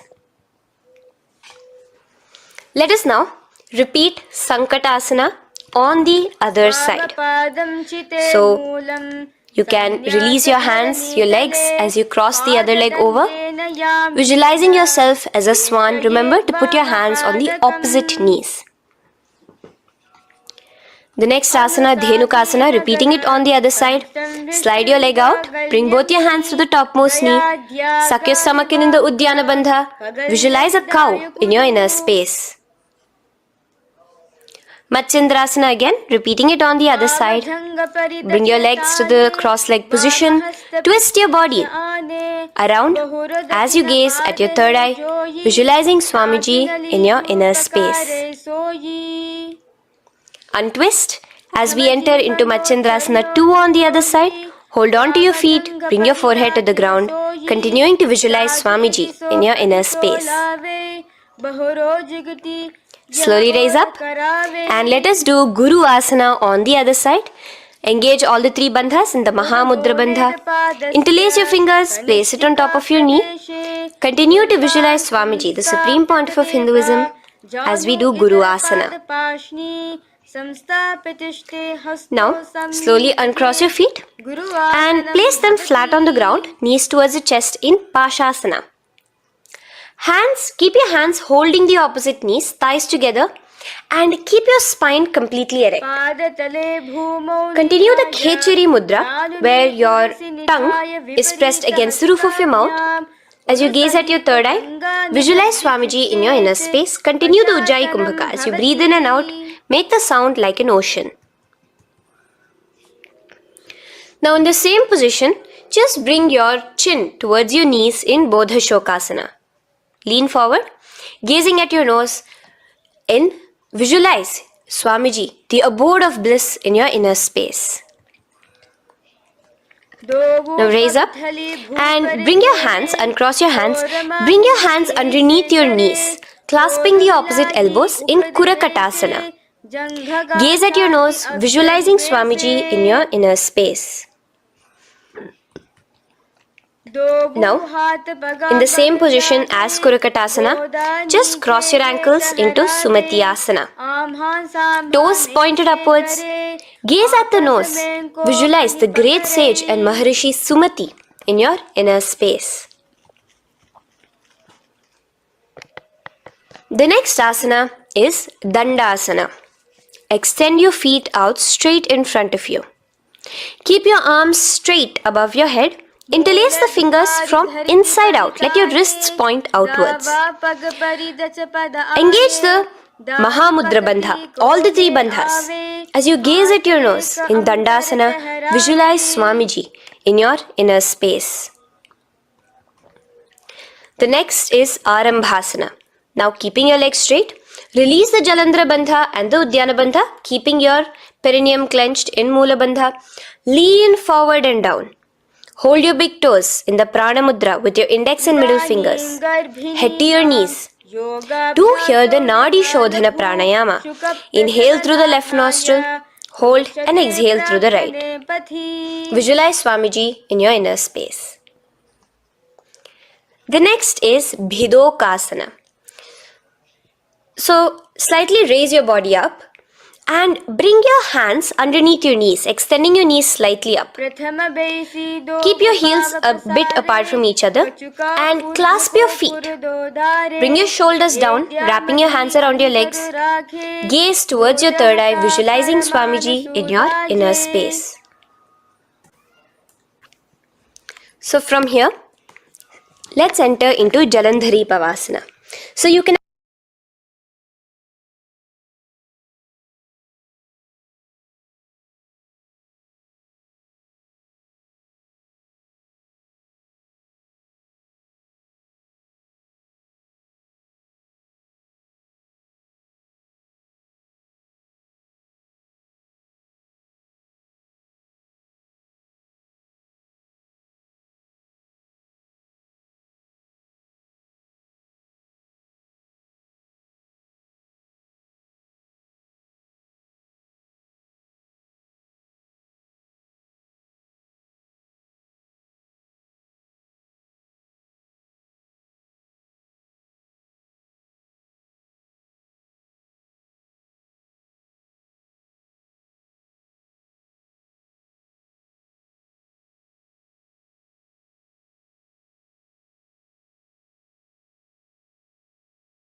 Nithyananda, everyone. Welcome to the Paramashivoham Level-1 program. Today, we are entering into the day 15 of season 13. With the blessings of the Supreme Pontiff of Hinduism, Jagadguru Mahasannidhanam, His Divine Holiness, Bhagwan Nithyananda Paramashivan's blessings, let us start our sessions with the Sadguru Vandanam.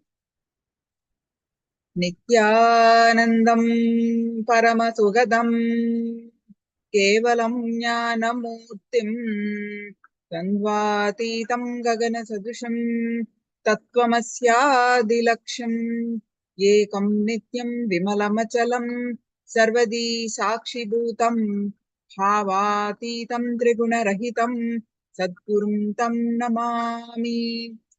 Nithyanandam, everyone. So now let us start our sessions with the third eye power manifestation. And today you are going to learn about the Arogya Spurana. So quickly go ahead and sit straight with your head, neck, back straight line. Close your eyes, tie your eyes with eye band.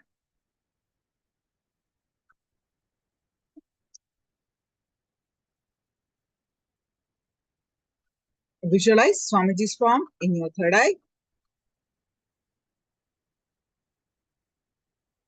Sit with the clear context that Swamiji is Paramashiva and meditating on the form of Swamiji will raise your Kundalini and awaken your third eye.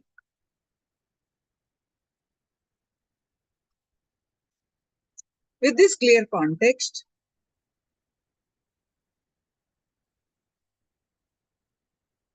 bring your restful awareness to your third eye again and again.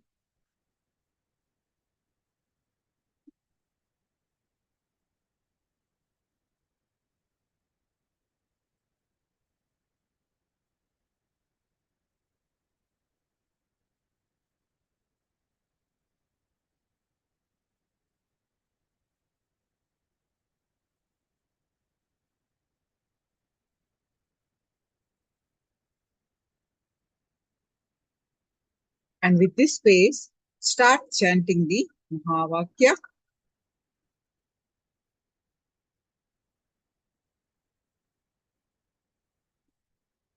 and experience the space of oneness. With that space of oneness, scan through your third eye and manifest the power of third eye. I'm going to project the picture. Scan through your third eye and manifest the power of third eye. So make sure you close your eyes. I'm projecting the picture now.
Now go ahead and post whatever you have thoroughly revealed in the chat.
Yes, now we are going to move on to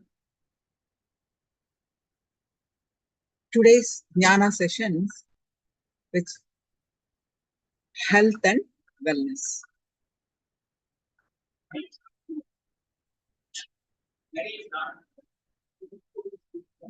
This today's program is based on Swamiji's a beautiful program on our health called Arogya Spuran. Arogya means not just the physical health, but it's a overall health. What actually is health, we are going to find out. And Swamiji's revelation from the scriptures. And there are many meditation techniques that we are going to learn and do today as part of the health and wellness. We're going to understand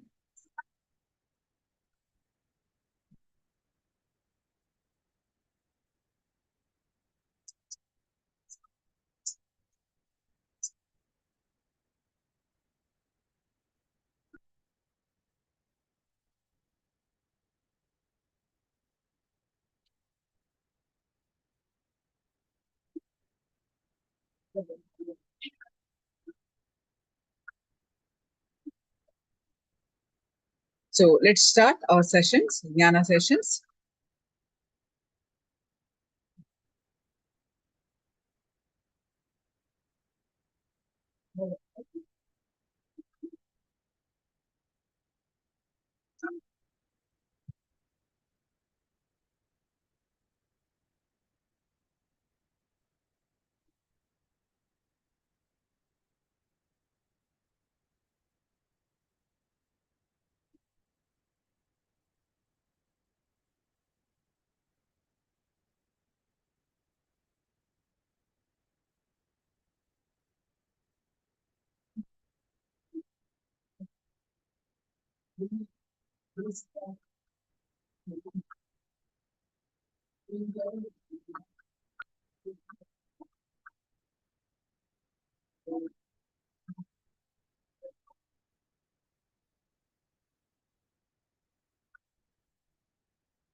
So, let us see some of the health myth busters.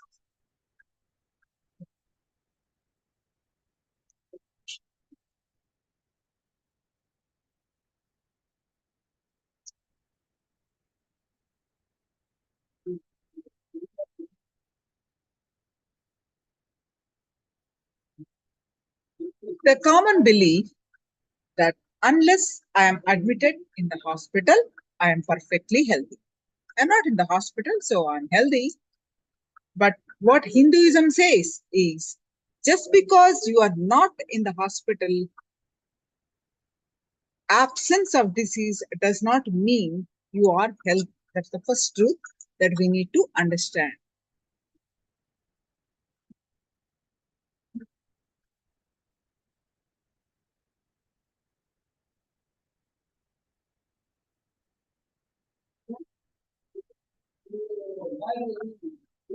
Next, health myth buster. The common belief is that perfect health is no sickness. What Hinduism says is health is not absence of illness, it is something more than that.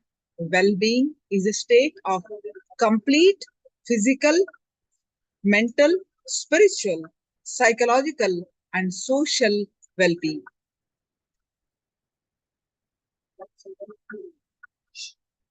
Now, next, health myth buster 3. There is a common belief that no stress, meaning perfect health.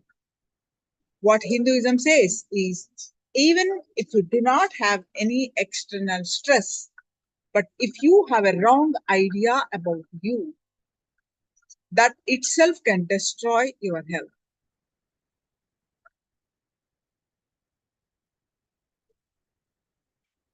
And there is a common belief that when I get wet in the rain, I always catch a flu.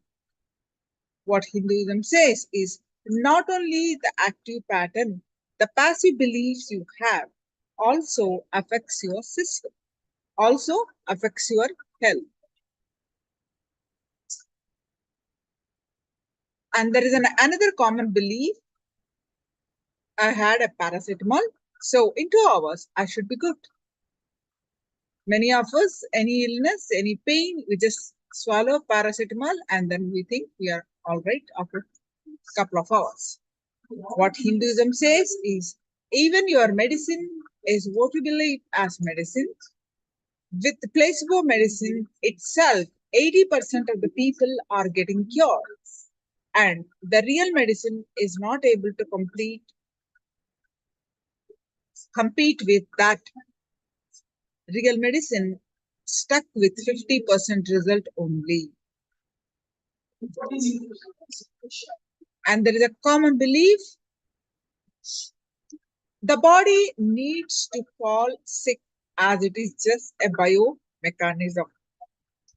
Just like how machines break down, the body sometimes need a well-deserved break. What Hinduism says is fundamental blind spot with the modern medicine is not accepting the role of consciousness. That is the main problem.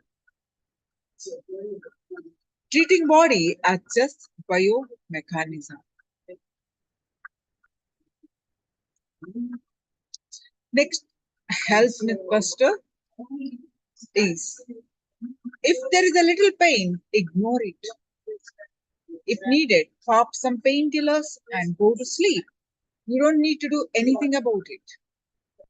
What Hinduism says is continuously the body is trying to give us some message. Understand this message behind the pain. What exactly is the pain trying to convey? What it is trying to tell me? What do I need to learn? The next health mythbuster is there is a common belief that stress is not a problem. Everyone is stressed. Once I make enough money, I can relax during my vacation. What Hinduism says is understand the consequences of stress on the body. If your stress level goes up, the poison level, the toxin level in your body goes up. Next, health mythbuster. How diagnosis and treatment is given now. Check body vitals. How diagnosis and cure was given in the Vedic times. The diagnosis is done with all the five kosha, the layers of our existence that we studied in the Atmas Purana in the previous one of the days in the Paramashivoham Level-1. In that one, we learned that we exist not just in the physical body, we also exist in the five other layers. So, diagnosis and cure was given in the Vedic times in the all the five layers. Cure is done in the angle of consciousness.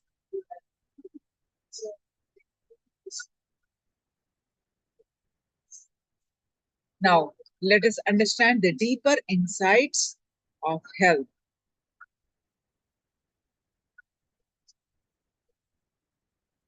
So, with this understanding, now let's move on.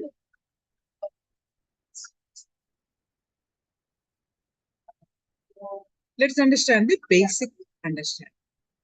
Deeper insights on optimum health. Before we begin this segment, let us start with a small activity. Pen down, what do you mean by perfect health? Do you feel like you are in perfect health? How do you decide if you are perfectly healthy?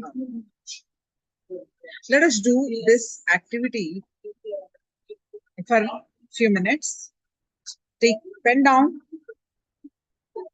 What do you mean by perfect health? What is your understanding?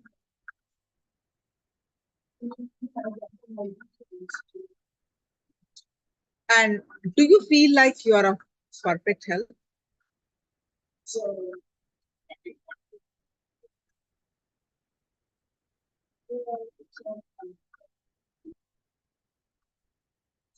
So please pen down what do you mean by perfect health?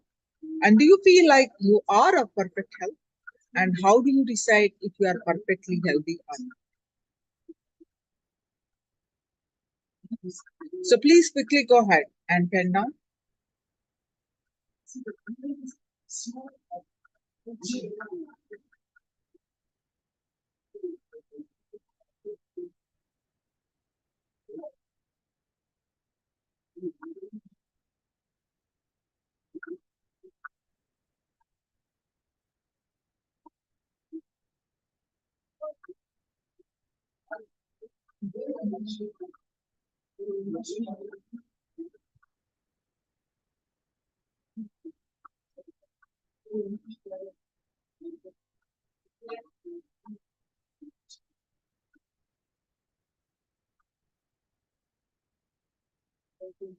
Will you do this sincerely?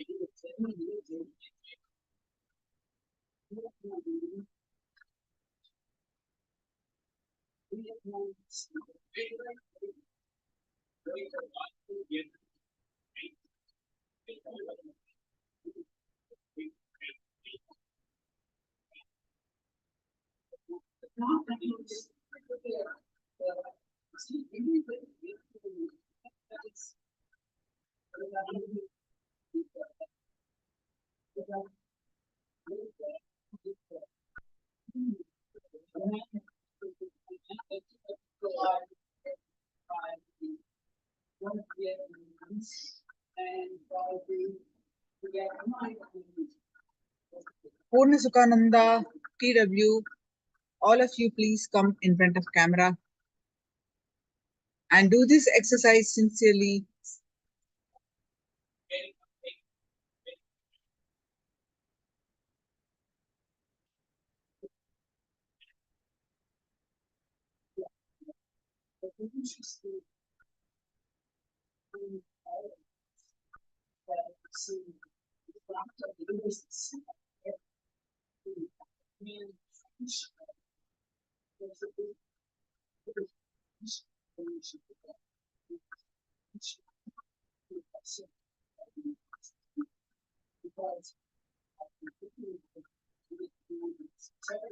All right, so let's continue.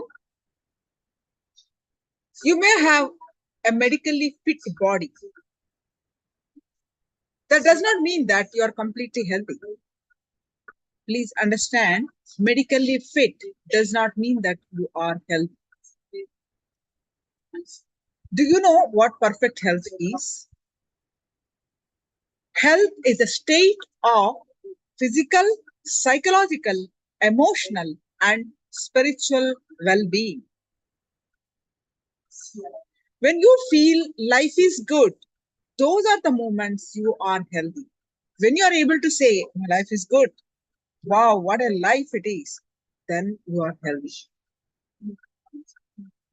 Not just medically fit, just because you are not in the hospital, you are not healthy. Good health is not absence of disease. It is the presence of ease, a sense of well-being.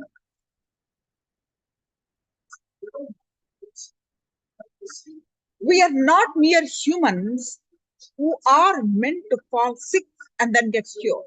That's what we do all the time. We are embodiment of bliss. In every session, Swamiji says, right? Amutasya putraha, the immortal sons of bliss. We are born to be blissful, but we are created to live with the blissful feeling at the being level all the time. This is what good health is meant to be. If you are blissful all the time, you are healthy.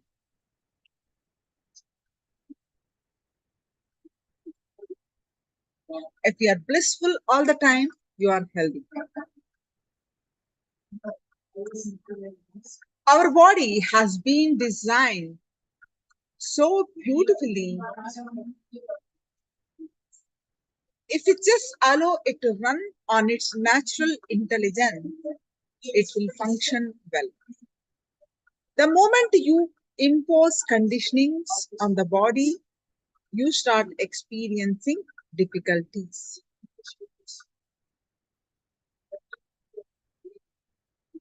In the Himalayas, the sadhus, wandering mendicants, live inside the caves.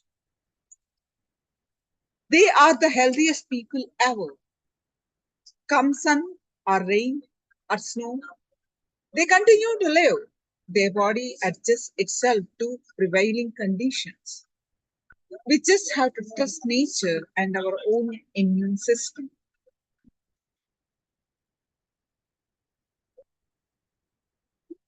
Ideologies and misconceptions held by the modern day man are the root cause of lack of health among humans.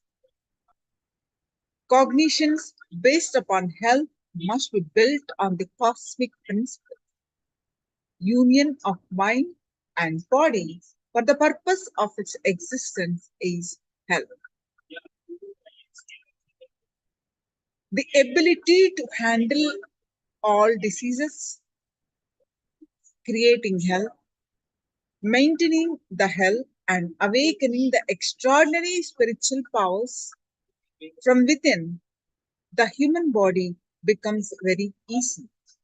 This is the science of health according to the ancient Hindus' sacred scriptures. Now, let us listen from Swamiji. This is the first Arogya Spurana program. This is the first health program that Swamiji has conducted, and let us listen from him for the more powerful cognitions in his own voice.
People come and ask me, Swamiji, my mind is too noisy. I wanted to silence my mind. I wanted to experience. Health is not just diseaselessness. It is a positive well-being, completely centered on yourself.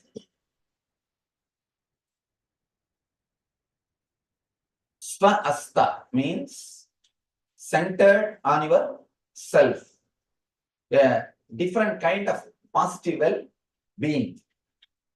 Here, I am trying to express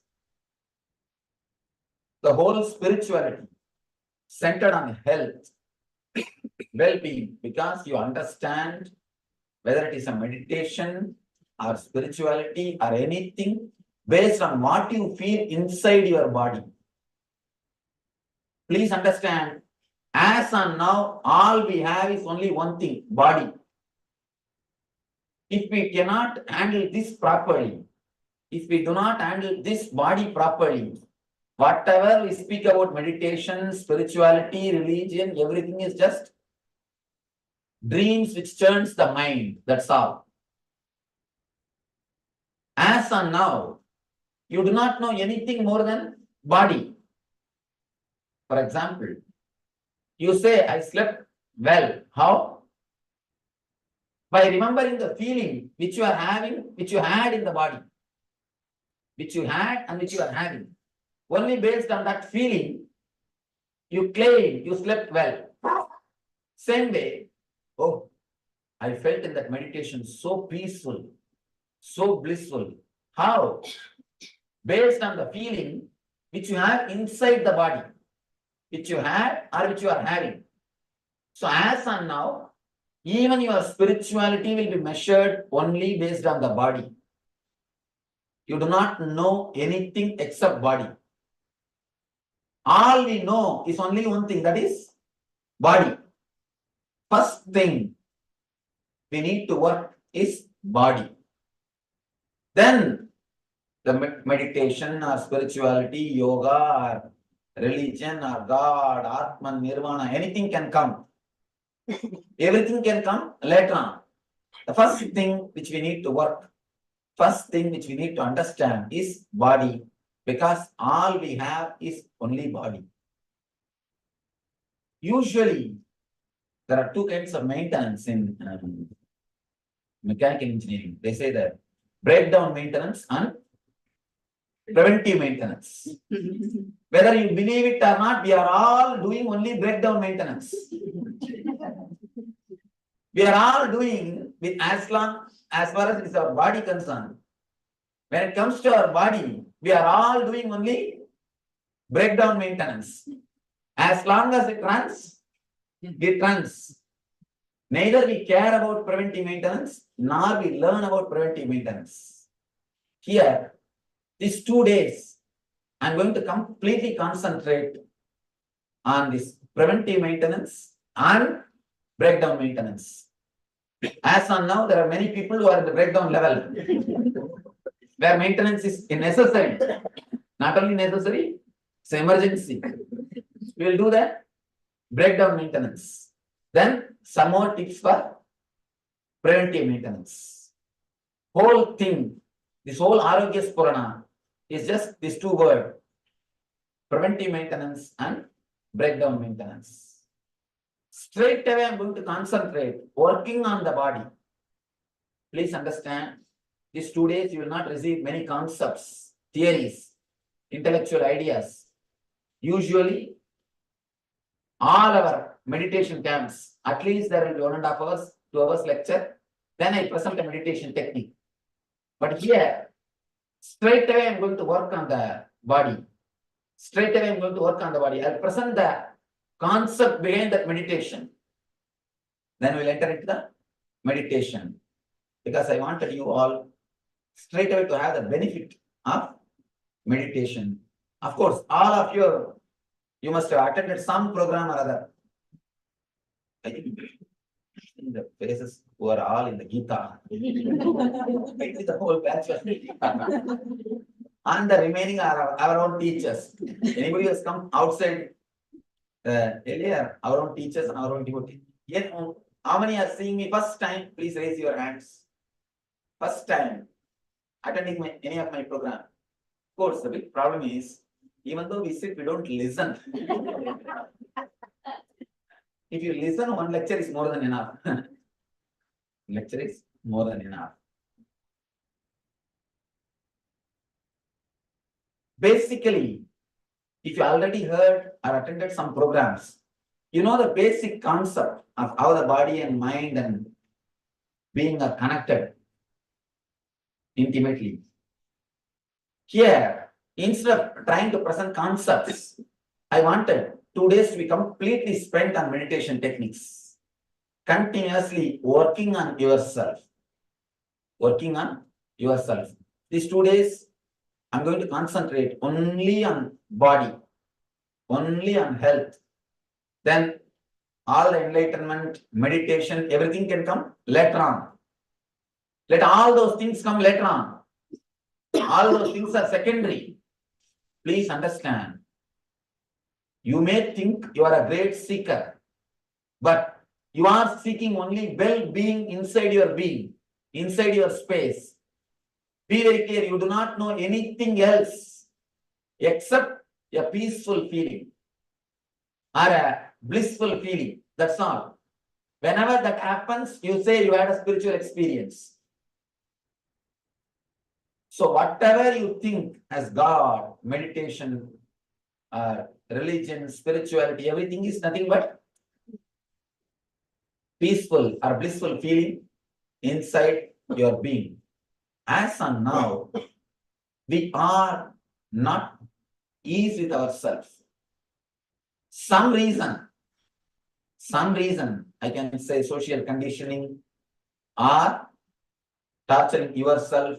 The initial level society teaches you. After that, you yourself master the technique. Torture yourself. This goes on, till you completely destroy the body and mind. We continuously abuse the system. You have security alarm system for your house. You protect your house so much, in which hardly you spend 12 hours. Maximum in this country, you spend only 12 hours in the house. Even if you don't have work, somewhere you move around.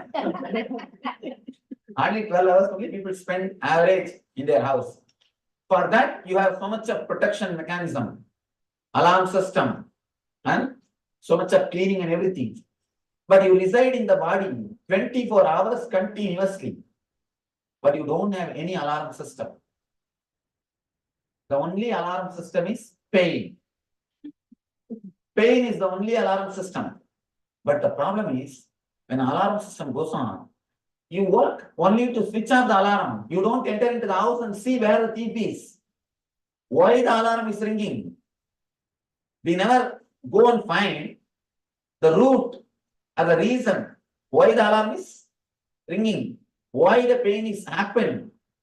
All we try is put some painkiller and stop the pain. It's like you just switch off the alarm. That is not going to solve the problem.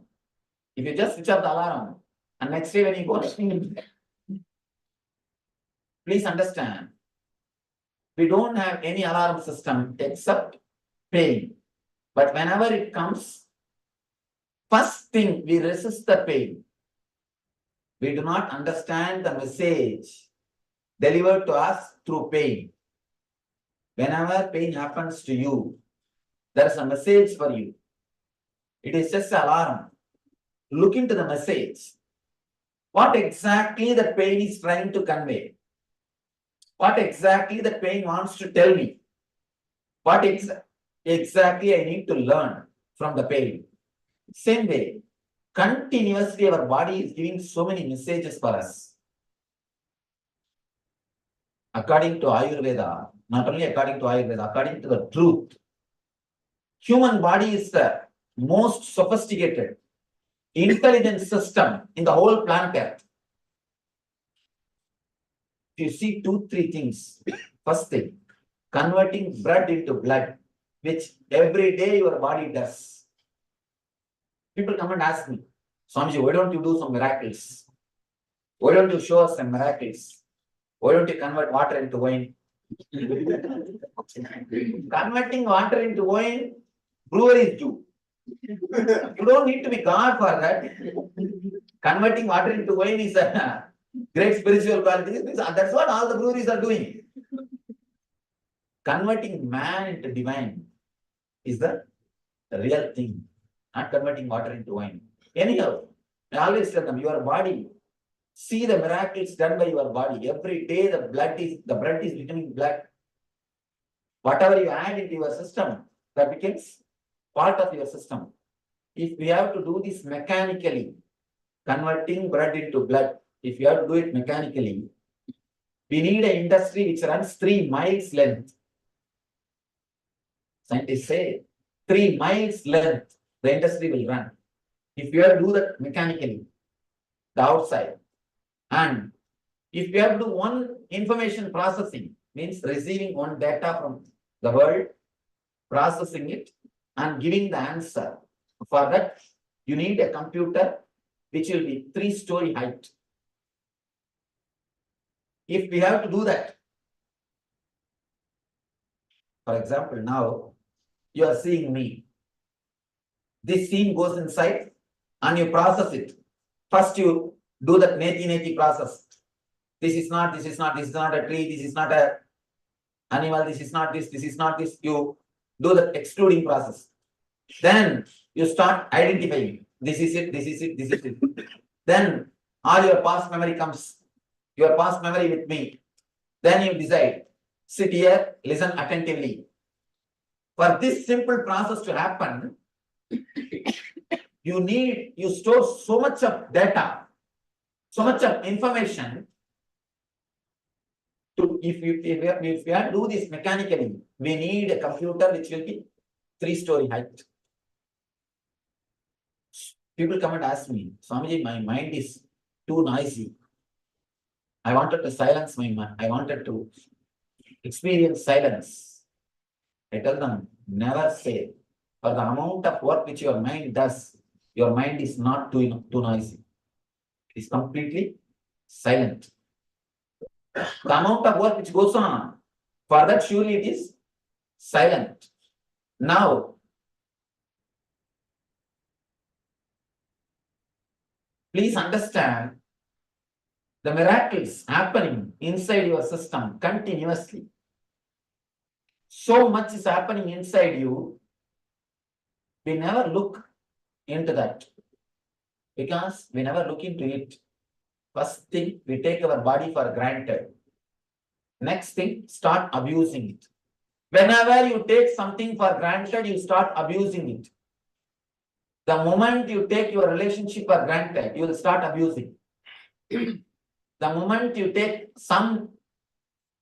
your house or some product for granted, you will start abusing it. We will start abusing the moment we start taking things for granted. You don't understand the body completely, how much is happening. And moreover, these people, I have seen many times, these people who do whatever they want, finally they come and tell me, especially the so-called traditional Vedantis, they always come and complain to me, Swamiji, because of body, I am destroyed. Because of my senses, all my life is wasted. They read some here and there, some books, and start abusing the senses. They continuously complain, no. My whole spiritual life is spoiled because of my senses, Swamiji. Because of my senses, only my whole life is spoiled. Please be very clear. Your senses are not spoiling your being. You are spoiling your senses. You have a deep desire. Your senses are cooperating, just helping you.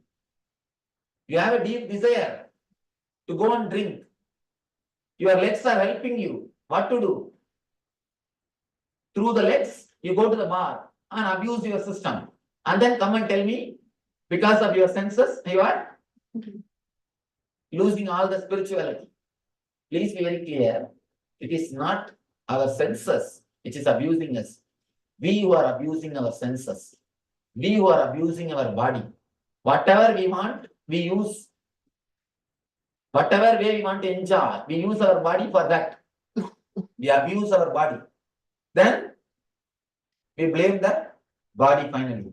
Anyhow, whether you blame the body or not, who is going to suffer? You are going to suffer. Now, instead of doing this blaming game, he is the reason. See, after that, Katrina, each one is blaming one person. See, these guys can do the blame game later on. But who are suffering? So now, we don't have time to do the blaming game. Blaming this person, blaming that person. Let us find out the root and start healing it. Let us find out the root and start healing it. Never, never, never abuse the senses. Never, never, never abuse the body. Never disrespect the temple in which you are staying. First thing, we don't have respect for ourselves. That is why we go on disrespecting the body. If you have respect for yourself, you know you are staying in this body. Naturally, you will start respecting it. I have expressed so many thoughts, so many ideas to maintain the body and the mind with a deep easiness, the deep connected feeling. Now, of course, I have expressed this in different places, in different discourses, different camps, different ways. Now I'm trying to collect all the thoughts and present it in one form, in one set, only based on the physical health. Giving, meditation, yoga, pranayama, whatever. We have so many different abilities of our being. One, we can change the energy through the breathing. Next, we can change the energy through visualizations. We can change the energy through kriyas. We can change the energy through meditation. We can change the energy through verbalization. I am using all these things, above all, the energy of consciousness. Whole thing just to make you healthy. These 2 days, please do not ask any question which is not related to health. Put questions only which is related to health. Let us first work on the body. If you are here for anything else except health, I think you are in the wrong place. At least for next 2 days. If you want meditation, if you want enlightenment, come for NSP. That is the place for all the meditation, all the spiritual experience, everything. But here, these 2 days, straight away I'm going to work on body. Because first thing which we need to do is body. Actually, I should have started this program 3 years ago when I started the movement. But tell you honestly, people are not ready to sit 2 days for their body's sake. If you give them some promise, God will jump on your head. Some gold coins will be showered on your head. And you will have double. Then they are ready to sit for even 1 month. But if I tell you will feel healthy, you will be okay. No, already I'm healthy. What is there? Especially in Indians. Indians don't have health consciousness at all. Completely, once it breaks down, only then they even look at the body. Only then they look at the body. Body is the last thing in their laundry list. In their laundry list, body is the last thing. Anyhow, at least now, let us work on the body. Let us work on the preventive maintenance and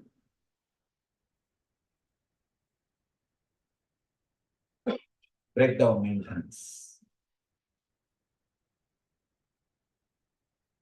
First thing, Let's all introduce ourselves to each other so that you will feel comfortable. These are all few basic things. The introducing is a basic thing. Otherwise, you'll always feel uncomfortable. You'll always feel like you are somewhere in a new place. Actually, it's all these phobias, especially claustrophobia and all, is not even related to space or closed space. It is related to feeling uncomfortable. When you don't feel comfortable with the next person, even if there is enough space, you will feel you are inside a cave. If you feel comfortable with the other person, you want to have a cave. You will not ask for bigger space. You will ask for smaller space. So now, first thing, please take few minutes. I'll also be here. All of you go around. Just take 10 minutes, 10-15 minutes. Introduce yourself to all the new people. Spend 2-3 minutes. And just few things. Name, you are from where, 1 or 2 words. Please do not start your history.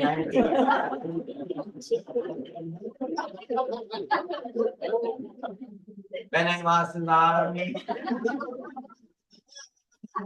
I think we will not, 10 minutes will not be sufficient. I will not be able to start the subject. Because I wanted to enter into the subject immediately. Before entering into the subject. Let you all feel comfortable. First thing, we are going to work. Before that, I should tell an honest truth.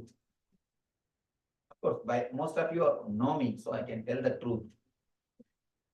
Somebody asked me, what Arogya Spurna is, what you are going to speak on, what it's all about.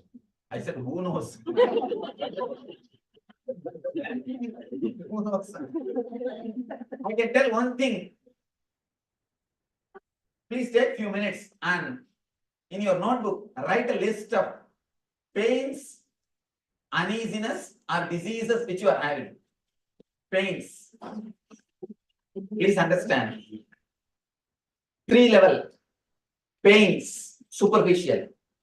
Irritations, like a ulcer or wheezing, that type of things. Third, diseases.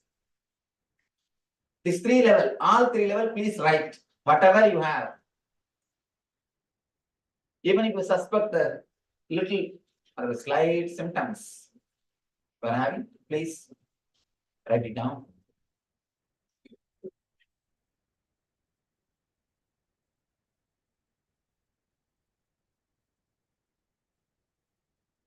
It's for yourself, you are not going to show to anybody. Even I am not going to read, so you can write clearly.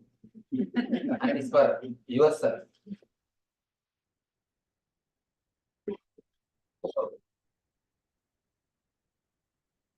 And keep it safely with you so that the next person doesn't read. Don't copy from the next person. Don't show it to that person and don't copy from the next person. In Indian schools, copying is a big problem. These kids, without even knowing what they are copying, they copy. Once really it happened. One of my classmates was sitting and copying me. Whatever I am writing. Simply the teacher caught hold of him and he corrected the paper. Because the question is, what is your name? He simply wrote what I wrote. So, please don't copy.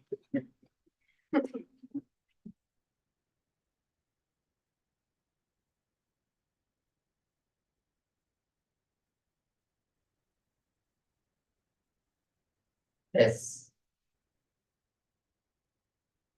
Please understand.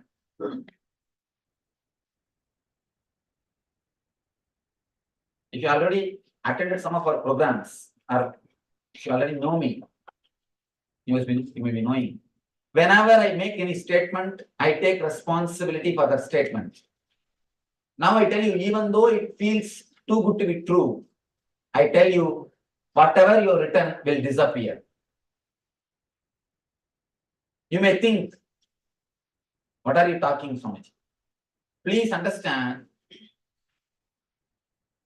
whatever you think as disease, whatever you names you may give, pain, disease, irritations, uneasiness, everything has got only 2-3 roots. Just 2-3 roots in your system. Because we do not go and touch the root, because we do not handle the root properly, we continue to struggle and suffer. I am giving you this statement, and not only that, when I say, I take the responsibility of that statement. I take the responsibility of that statement. All I request is just try to put your best or your maximum energy into this meditation, maximum effort into this meditation, and just few tips which I am giving. Try to imbibe in your life, nothing else. Please understand, just 2 things. These 2 days, maximum whatever you can, put your effort in the meditation techniques, and these few tips which I am giving, imbibe them in your life. The whole program is just based on health. Please understand, I am not teaching any morality. I am not teaching any spirituality. I am not giving you any experience of spiritual things. I am not asking anything. I am not going to talk anything about spirituality. We are going to straight away work on your body. On your body. That is the reason. When somebody asks me, what are you going to talk in Arogya Purana Swami? I said, who knows? Because I am not going to give you any theories. And to tell you honestly, I don't believe in theories. I don't believe in talking. I don't believe in words. But straight away, if I ask you to meditate, you people will have so many thousands of doubts. Just to convince you logically, I speak few words before the meditation. Tell you honestly, I hate to speak. Give just theories and words. Let us work on the body. Let us do something. Vivekananda says beautifully, if you can imbibe just 5 concepts in your life, that is 10 times better than reading the whole library. Reading the whole library. There is no need to read the whole library. Just bring it to just let us work. Work on the body, work on the mind.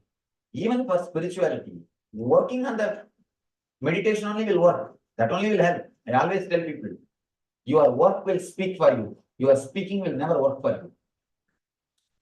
Your speaking will never work for you. Your working will speak for you automatically.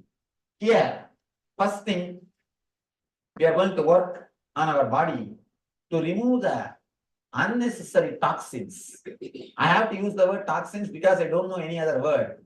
In Sanskrit, we call them dosha.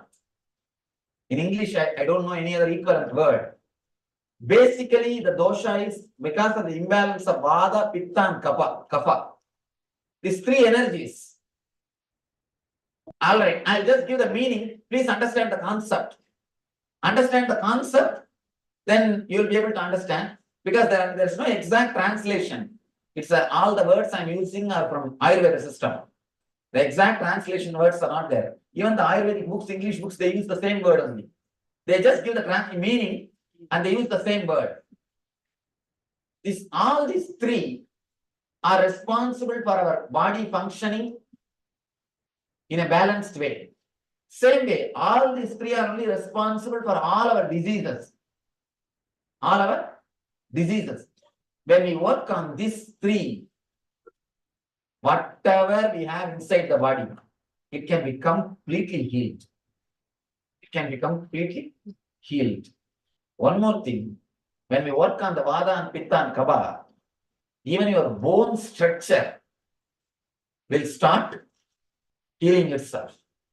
If somebody has got bone problems, even that will start healing itself. Because bone also is continuously created our body. Don't think you have the same bone structure. Continuously body is healing itself. Continuously body is altering itself. Continuously body is doing the repairing work. Because it is intelligence. As I was telling you, our body, human body is the most intelligent system in the whole planet Earth. The amount of work which is happening inside, if you see, it is equivalent to the amount of work which is happening in the cosmos. That's why they say macrocosm and microcosm. Macrocosm is this universe. Microcosm is this body. Brahmanda and Pindanda. In Ayurveda, we call the body as Pindanda. Pindanda means the universe in miniature form. It is not just the body. It is the universe in miniature form. This universe in the miniature form. So please understand, we are going to work on the microcosm, which is intelligence. First thing we need to understand, we need to realize your body is intelligence. It is not dead as you think. It is not just biomechanism as you believe. It is living intelligence. It responds to your thoughts. It responds to your thoughts. A simple experiment. If you close your eyes and remember your enemy, enemy means person who gave you money and asking back. Whom you gave money is not giving back. Just remember that person. Within 2-3 minutes, the BP will increase. BP will increase. And the pulse rate will change. Your whole temperature will be different. Means what? Your body responds to your thoughts. Your body responds to your thoughts. Same way, any scene or coding which awakens fantasy, immediately the body temperature is different. Immediately your body is different. Please be very clear. Your body responds to your thoughts. If you are frightened, if you are suffering out of any fear, if you have the fear stroke, immediately you can see your body temperature is different. Your body continuously responds to your thoughts. It is pure intelligence. Here, we are going to work on the Vada, Pitta and Kapha. The toxins which we are having inside our system. And one more request again, I tell you, if you want to experience meditation or if you want to experience the spirituality of God, do NSP or Atma Spurana, Healers Initiation, those programs. Here, purely health, and ask only questions related to health. You can put any questions related to your health, or if you want to ask for healing, let's work only on body. First thing, now we are going to work on removing the toxins from the body. It's a meditation. I cannot call this as a meditation. I can say it's a kriya, because the word meditation has got a different meaning. These are all kriyas to awaken the energies of your body, to clean the body. I can say it's one of the important kriya from Ayurveda system. It's a 30 minutes kriya. First thing, of course, if you are done this training, you might have done it. It's related to the bioenergy.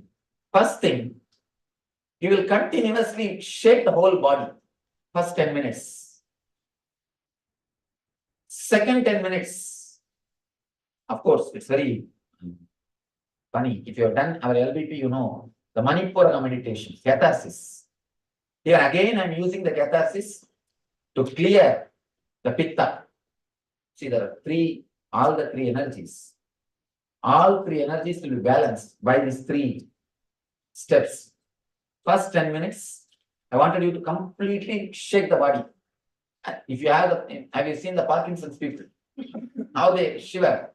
Like that, now consciously shake. If you don't do consciously, body will start doing after some time. So much of toxins added. What will it do? It will start doing by itself.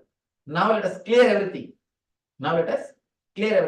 These are some kriyas to clear the body, to clear the toxins. First thing, 10 minutes, shake. Completely shake the whole body. Don't allow even a single net energy center to rest. According to Ayurveda, we have 74,000 energy centers in our body. 10,000 is in the head, 74 in the body. And you'll be surprised, only 13,000 you use from your birth to death. From your birth to death, you use only 13,000. All other energy centers, they take VRS without even joining the duty. They just take VRS without even joining the duty. They never come to life. You never use that. Now, you are working to awaken them. First thing, 10 minutes, completely, wild way, shake your whole body. Your hands, legs, neck, the whole body, as wildly as possible. Let it be completely, let it become like a liquid. I'm just making your whole body as a liquid. As of now, it is solid, just tense, like a stone. That is why you will never allow the energy flow. That is why you never allow the self-healing effect to happen in your system. Whatever prints are there, just you hold them. You just hold them. You never let the breeze in.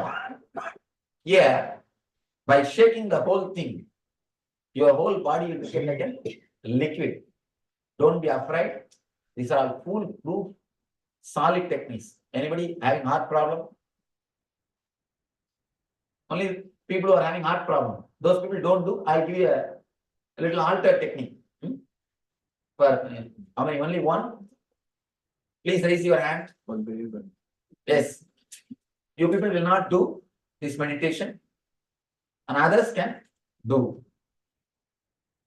Just shake the whole body, neck, head. Do not allow even a single energy center to rest. Just for 10 minutes in a wild way. The next 10 minutes, if you have done LVP, you know the Manipura, the catharsis. Just create whatever sound comes in your mind. Just create whatever sound comes in your mind. You may think, what is this Swamiji? You will look like a mad. Please understand, if you don't become mad now, you will be mad in the house regularly. Continuously you are vomiting on others. Don't you see? The irritation which you are carrying inside only, you are vomiting on others. Even for small things you shout. Even for small things you shout. You wait people to do mistake so that you can relax. You can just get access. You can just feel a little empty. You are just overflowing with irritation. You just wait. A small sound is enough. The sound which you create will be 10 times worse than that small sound. Child, if it drops the tumbler, that is one small sound. But sound which you create, having no sense, what are you doing? You will be creating 10 times more sound. Wife, when she keeps a coffee cup, a small sound enough. Have you brought from your father's home? Then she will start. The job which you are doing, coffee itself is too much. Keep quiet and drink. And then the whole thing, whole drama starts. After that, you know what usually happens. Anyhow, we are just overflowing with irritation. We are just filled with irritation. That is why we don't feel comfortable wherever we go. Whether it is some party or a house or office, continuously sitting and watching like a supervisor. Long face. The Buddha. No, really, that's what we are doing. Please understand that is what we are doing. Because we don't feel comfortable with anything. Wherever we go, we just continuously try to protect ourselves. Should I be here? Should I not be here? What am I doing? If things are going well, or am I maintaining my status? Continuously, you are bothered. That actually, you do not know the amount of irritation which you create inside you. by continuously protecting your so-called status or prestige. Please try to relax. At least now. Of course, from Monday onwards, you do whatever you want. Now, if you can relax, it will be easy for you to get healed. It will be easy for you to remove the Vada, Pitta, Kapha inside you. And please be very clear, Vada, Pitta, Kapha, all the three are directly related to your mind. Your Pitta is directly related to visualization. Vada is directly related to verbalization. And Kapha is related to consciousness. That is why if the Pitta becomes too much, your visualization will be imbalanced. See, people who can't visualize things properly. Naturally, we tell them, I think the Pitta has gone to head. That is why he is not able to visualize. When you drink, why do you see 2-3 forms? Yes. Because the Pitta is imbalanced. If you drink too much, you start seeing 2-3 forms. You start seeing so many things. A small story. One guy goes to the hospital with his friend. The friend is fully drunk and is lying. He goes to the doctor with his friend. This guy, both are drunk. And this fellow a little too much, so he's flat. Doctor comes and he does the first aid.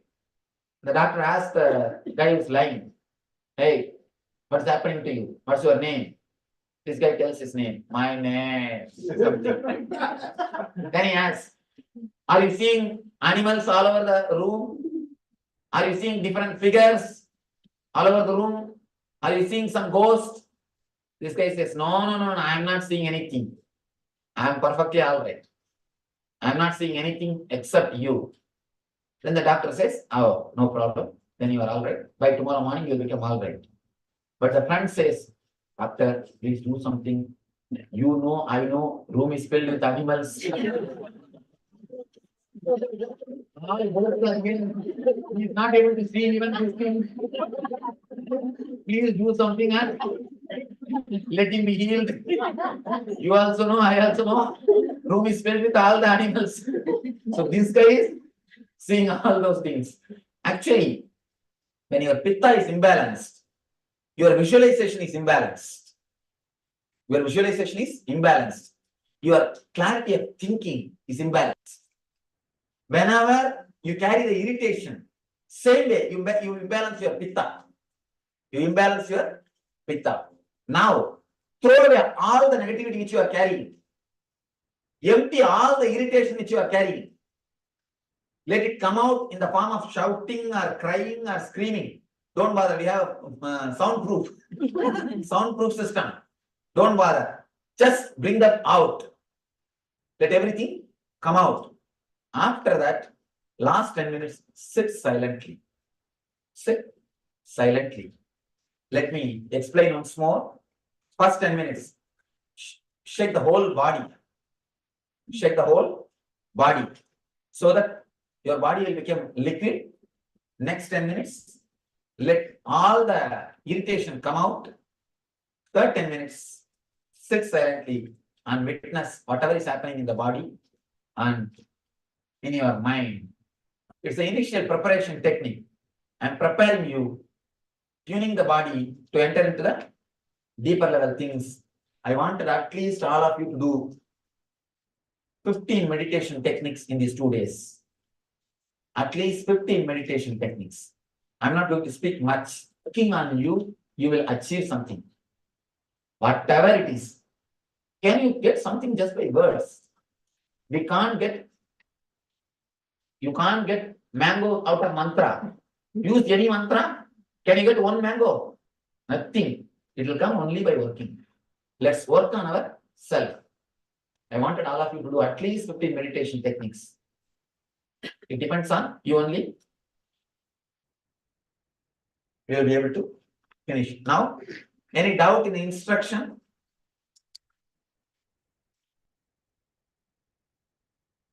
Yes. Do we keep sitting? No. No, First stand. 2 steps you will stand. Last step you will sit. No sitting in the chair. Last step you can sit. Try your best to sit in the ground. If you can't sit in the ground, then sit in the chair. Any doubt in the instruction? Okay.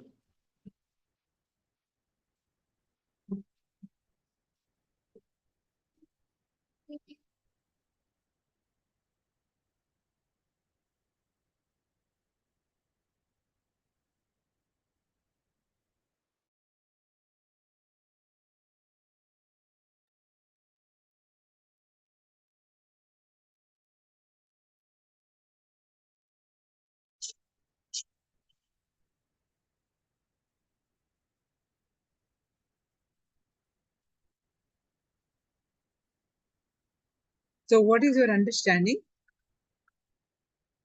so far? What are the cognitions that you receive from this lesson?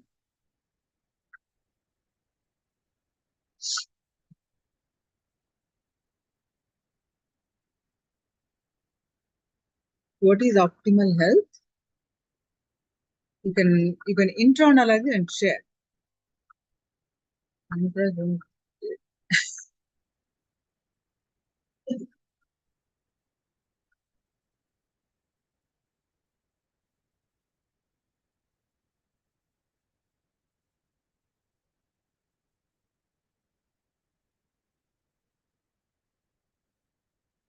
Yavu, what is your understanding? Purna Sukhananda Manasika.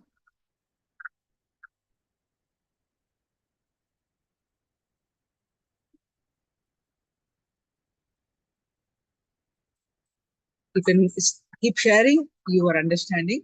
Now we are going to do the power manifestation of body scan. For this one, we need a volunteer. Okay, so I don't think you're able to see others, right? You're not able to see others, right? Is it in a focus mode? Sukra Indrananda, are you able to see others more? No? Okay. Okay, got it. Let me check.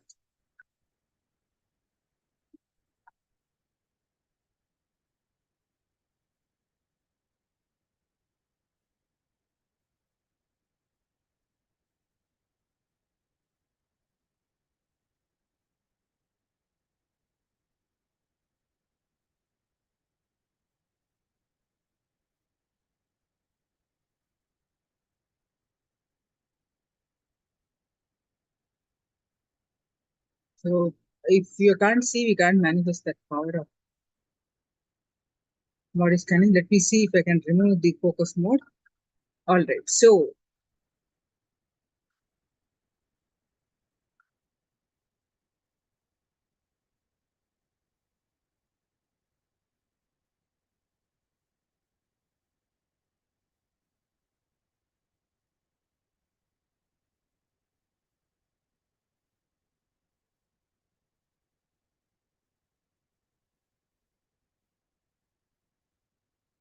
okay, you can find out body scan. You're all able to see me, right? So what is my blood group? You can scan me and tell me what is my blood group. You can do this for this session.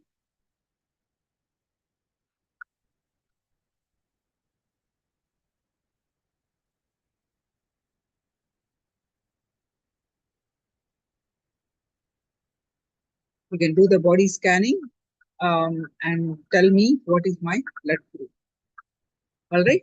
So let us start manifesting the power of body scanning.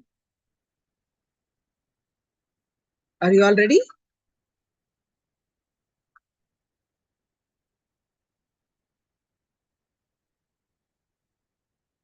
And I request all of you who are off camera, please come in front of camera and let us start.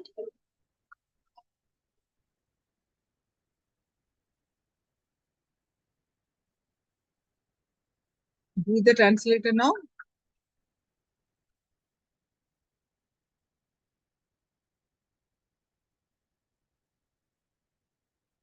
Malisika, are you translating? Okay, got it. Please sit straight with your head and back straight line.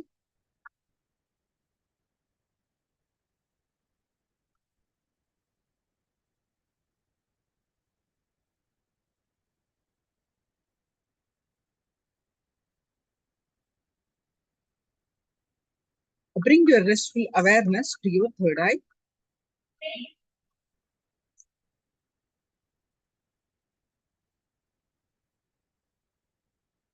And visualize Swamiji's form in your inner space with the clear context that Swamiji is Paramashiva, and any meditating on the form of Swamiji will awaken your third eye.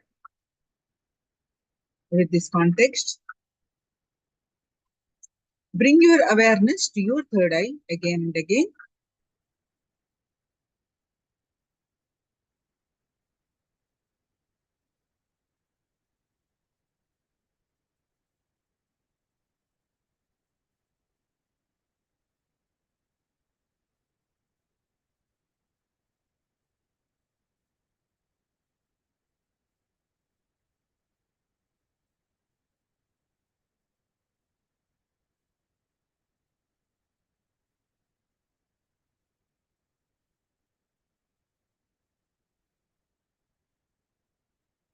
And start chanting the Mahavakya and experience the space of oneness. With that space of oneness, scan through your third eye and find out of my blood group.